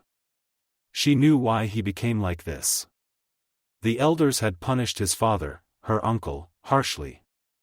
They did it right in front of Neji, too, as a lesson to him. Failure was not to be tolerated, especially when it could jeopardize the future of the clan. They had made her watch, too, claiming that it would serve to remind her of the branch family's station in the clan. The sight of her uncle collapsing into a heap, convulsing with pain as his seal was activated, horrified her to no end and added to the nightmares she had on bad nights. Had it not been for her father's timely intervention when he caught wind of the disciplinary action the elders were taking, Niji's father might have died that day. Instead, he had been confined to bed recovery for over a week. Since then, Niji had changed, becoming the person he was today. It saddens her to know that he held her in such contempt and blamed her for his father's punishment, and to some degree, she agreed with him. She imagined that without Naruto, she would have taken her cousin's change in person and hostility towards her far more severely. That is enough, the Hyuga instructor said, taking the girl out of her thoughts. She glances back at the combatants. Both Naruto and Niji were face to face, arms extended out into an attack. But even from here, she could tell who the winner was. While Naruto had his palm to Niji's jaw, the former had his to the latter's chest, about where his heart was. Had it been a real fight, while Niji might suffer a knockout blow, he would have dealt a fatal blow to his opponent. A Juken-powered blow would have caused the heart to stop. Both fighters relaxed their stances and stepped away from each other, giving room to breathe. It was clear that both boys were worn from spare, sweat dripping from their faces, and splashing to the floor. Both were short of breath. However, Niji's breathing was heavier than Naruto's, a fact that his pride would never allow him to admit. Now bow before your opponent to show respect, the Hyuga man instructed. There was a moment where the two simply stared at each other, contempt and arrogance in the eyes of one and annoyance in the other. Then both boys did as the man said. They straightened their postures and bowed to show their respect to each other, non-existent as it was. Rise, the instructor said, walking to the boys. Hinata got up from her seat and made her way to Naruto. Now tell me, Niji-san, why did you have trouble gaining victory over Uzumaki-san? He asked the young prodigy. Even though your form was flawless as it is always. Hinata saw Niji bit back his initial response.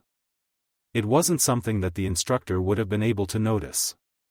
Even though my strikes were precise, Uzumaki-san has always proved to be a stubborn foe to put down. He is willing to take a hit if it means he can get an opening. This is compounded by the fact that he possesses a level of stamina and endurance that I am not accustomed to dealing with. The instructor nodded his head. That's right, Niji-san.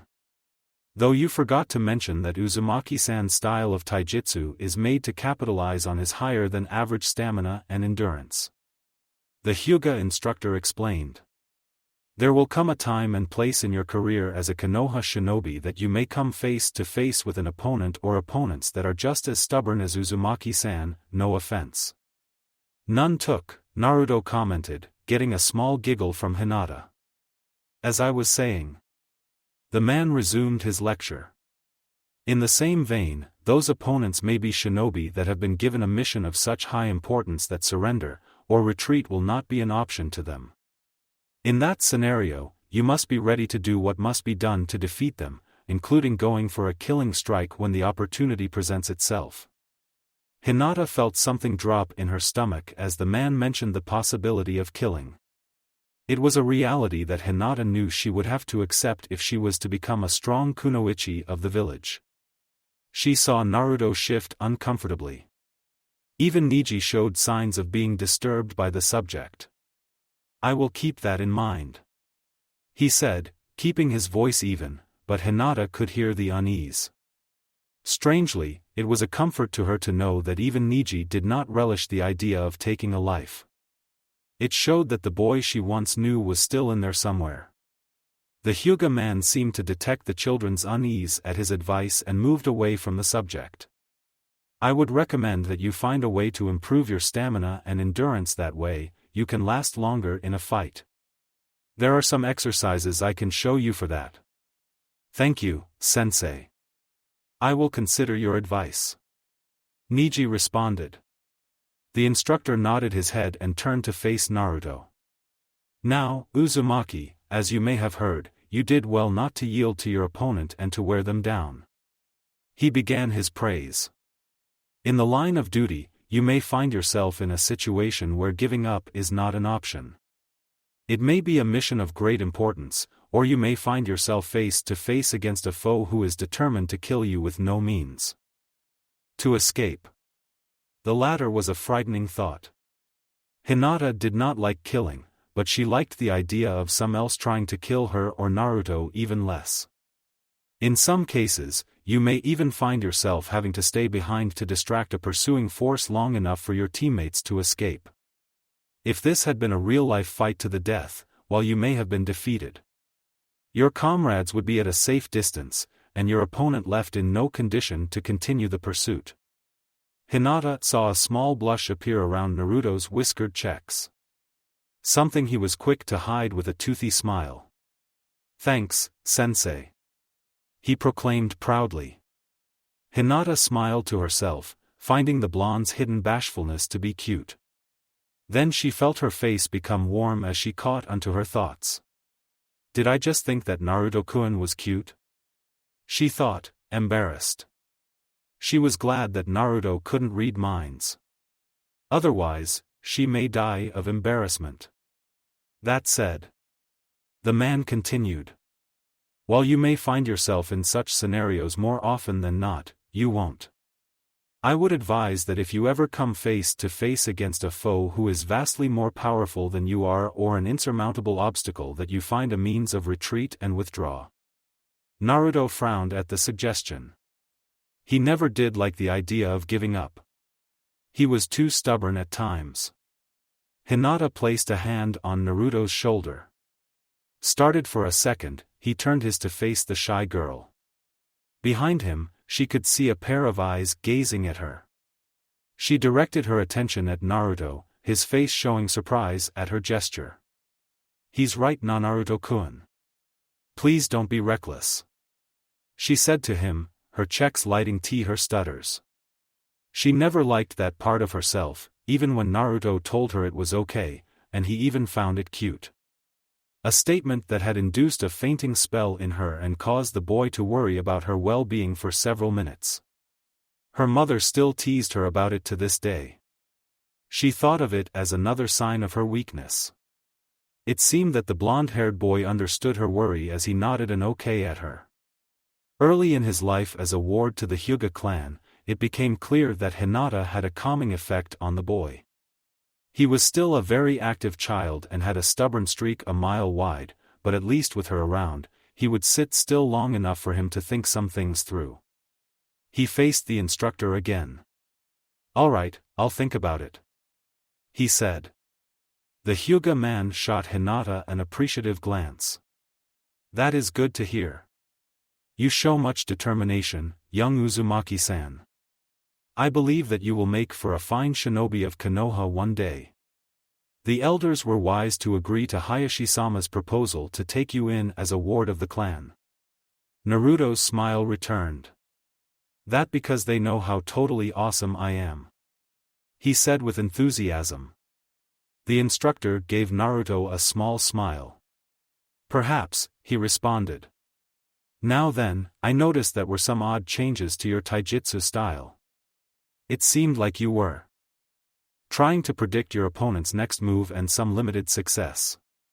He looked directly at one of the pairs of floating eyes. "If I had to hazard a guess, you were trying to integrate the use of Futogen more into your fighting style. Weren't you?" Naruto scratched the back of his head as a pair of eyes floated down towards him. "Yeah, it was," he said. "It was Hinata-chan's idea," he said, patting her back. Her blush intensified at the attention she was receiving. "Well, you see." She began, her stutter worsening. "I was thinking, since that Naruto can control several eyes at the same time and see through all of them at once. I thought maybe he could use that to his advantage by using them to surround his opponents and watch them from multiple angles. Even ones that normally would not be possible. I thought that it might make it easier for him to predict how they would move." As she explained, her stutter had steadily diminished without her knowing. I also thought that he could keep some of them cloaked. A power that Naruto had discovered early on with his Futogen was that they could turn invisible. She heard the Sandai mutter something about bending the light around them. She didn't understand it all as Naruto discussed it with the elderly Hokage. What she did get was that he could make it harder to see his eyes than they already were. Naruto had liked the idea of cloaking some of his eyes while fighting, if only to move them around unseen. He had also told her that he would only cloak them partially. He explained from experience that if he turned them completely invisible, they would see complete darkness, as no light would be reaching them. A partial cloaking would still enable them to receive light and thereby still see everything around them.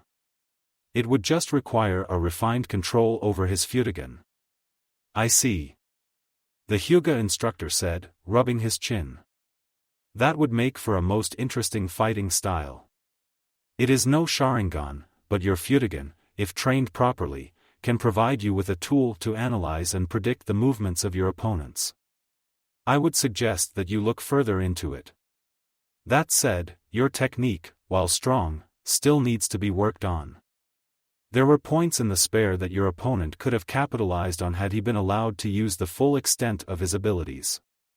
I recommend 1 extra hour dedicated to katas to improve muscle memory. Naruto nodded at the man's suggestion. Now then, if you don't have any questions, he said, looking at the children, each giving a shake of their heads. Good, we are done here for today. I will be sending a report to Hayashi-sama of your training. I am certain that he will be pleased by all 3 of your progress. Dismissed. Bowing respectfully to the instructor, the 3 children left the dojo room, entering a hallway. Naruto was walking next to Hinata, a warm smile on his face. A few steps behind them was Niji, a blank stare on his face. Hinata knew, though, that there was contempt behind his eyes directed at her. Niji-san, can't you see that I only want to help you? She thought to herself sadly. Naruto picked up on her depressed mood. Hinata-chan, you okay? She heard him ask. She looked at him, seeing that he was giving her a concerned expression. Even the eyes that were floating around him showed emotion. It was funny how a bunch of disembodied eyes could give off emotions. A part of her wondered if it was some trick of the mind. She smiled, looking at her savior-turned-crush always seemed to calm her. She shoved aside her thoughts on Niji, knowing that there was nothing she could do about him for now. I'm alright, Naruto-kun. I'm just a little tired, she said. The boy looks at her questioningly for a few seconds. The worry melted away and was replaced with a bright smile. I guess that you do look a little tired. She knew that the boy was glaring daggers at Niji with one of his pair of eyes. The two had a difficult relationship almost the moment the two had met. Naruto didn't like how Niji's fatalistic attitude, thinking him to be an arrogant prick, as he often put it. Nor did he like how her cousin would belittle her. The boy was, to both her embarrassment and joy, highly protective of her. Still, did you see how awesome I was back there? I had that jerk on the ropes. He boasted, going into detail on the spare even though she was there to see most of it. Hinata always enjoyed the tales he would spin off about his daily activities, often exaggerating the details, making even the most mundane activity seem like an adventure fraught with excitement and danger. Uzumaki-san would advise that you not spread such fictional stories. They both heard Niji say coldly. Hinata and Naruto turned their heads to the older boy, the latter giving him an annoyed look. Especially when Hinata-sama was present to see that I had won that spar. I was not on the ropes as you said I was. Oh, can it, team? Naruto retorted. They rounded a corner. Can't you get that stick shoved up your ass out for 5 seconds and enjoy the mood?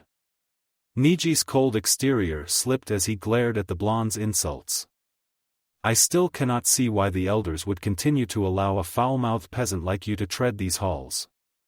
Your so-called Futogen is nothing compared to the might of the Byakugan. The older boy taunted. And I can't see how an asshole like you is even remotely related to Hinata-chan. Yet alone her cousin, Kami must have a twisted sense of humor to let that happen. Naruto shot back. TCH. One day you will pay for your arrogance. You will see that fate dictates all things and that it has decided you and Hinata are failures. He turned around, walked off. Before he turned around the corner, Naruto shouted. Tell that to someone who can't make you sweet in a fight. He resumed his walk with a huff, placing his hands on the back of his head. Hinata close at his side. Seriously, how can some like that be related to you? He asked her. He is Uncle Hisashi's son, Hinata answered quietly. Are you sure that he didn't just find him in some ditch somewhere in the compound and took him in? Naruto said darkly. Naruto. Hinata chided the boy, getting a nervous laugh from him. Alright, fine. He said, dropping the matter. Still, I can't get how someone like him can be related to someone as kind and sweet as you are. Hinata blushed at the description Naruto used for her. He used to be a lot kinder. Hinata tried to explain as she pressed her fingers together, an old nervous habit. Before the incident, he was a nice and caring boy. But after what the elders did to Uncle Hisashi, he became like he is now. Please don't blame him. He's had a lot happen to him. She had explained this to him several times before whenever he became irritated with the older Hyuga boy. Still, it doesn't give him the right to be a jerk to you. Naruto huffed. But man, those old farts cause more trouble than they're worth. At least that much she can agree with. Can't your father get rid of them or something? Can't imagine many people would be against it. Hinata shook her head. As unfortunate as it was, the elders held a lot of power in the clan and held on to that power greedily. It's not that easy, Naruto-kun.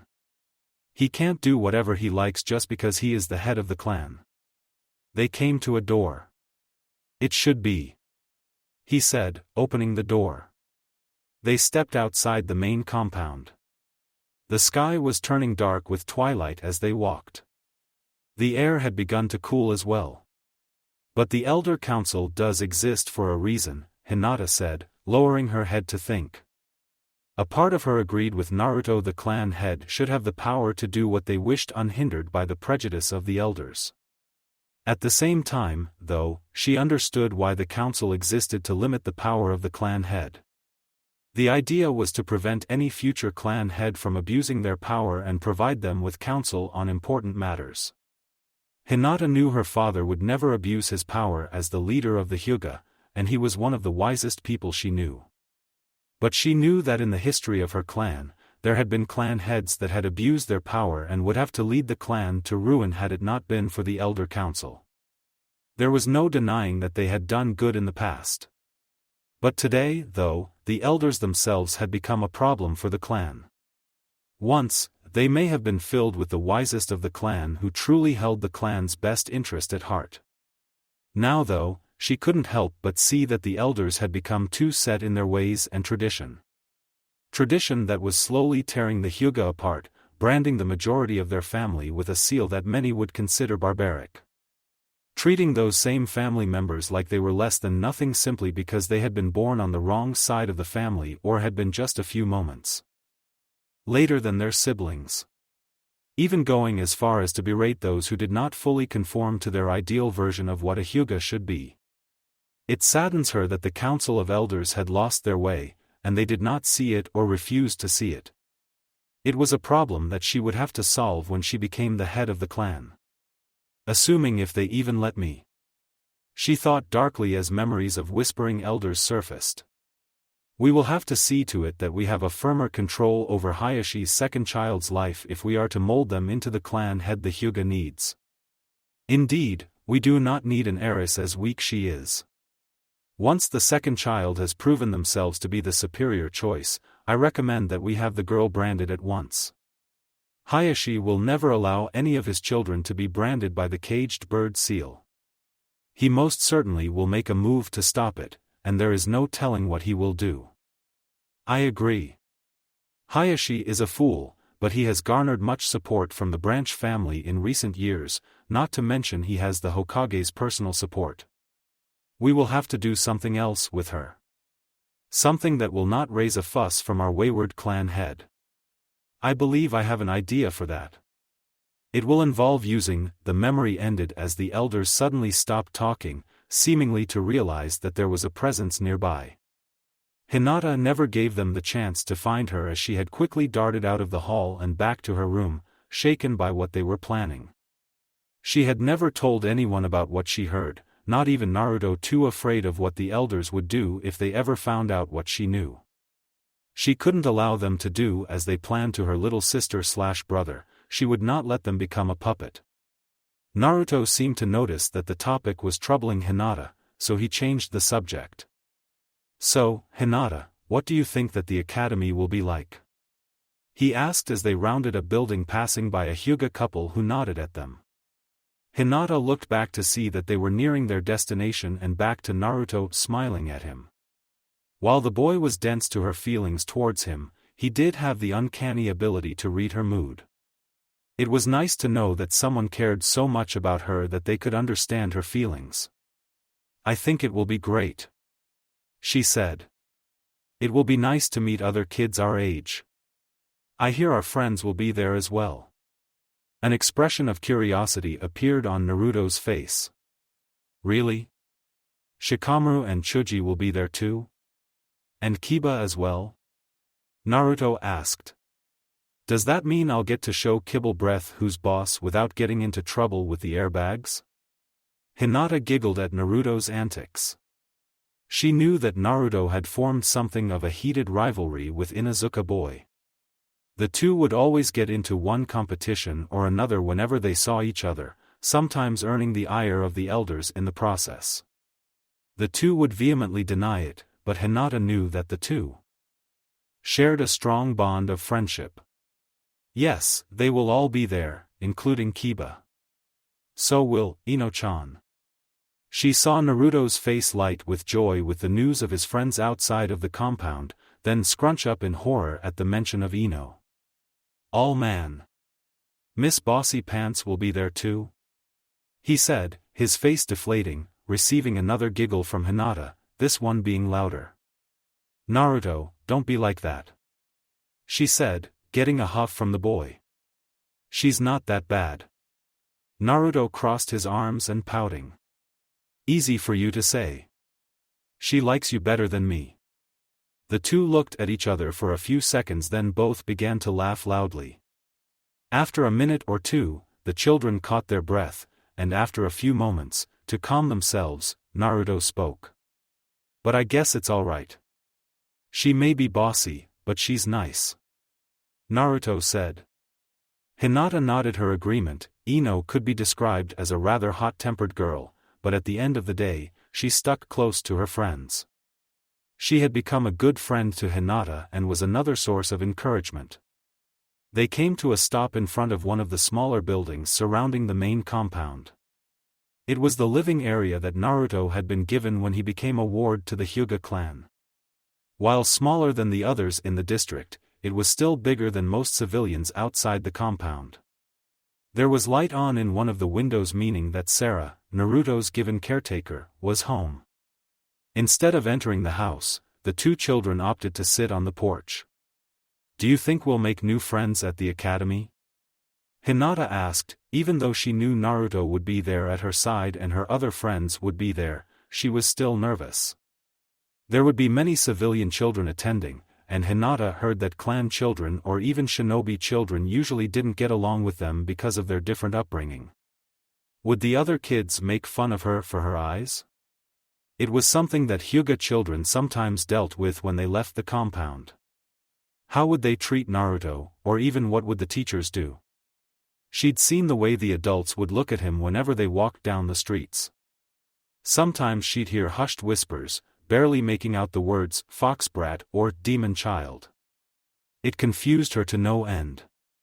Why would they treat Naruto like he was some kind of bad omen?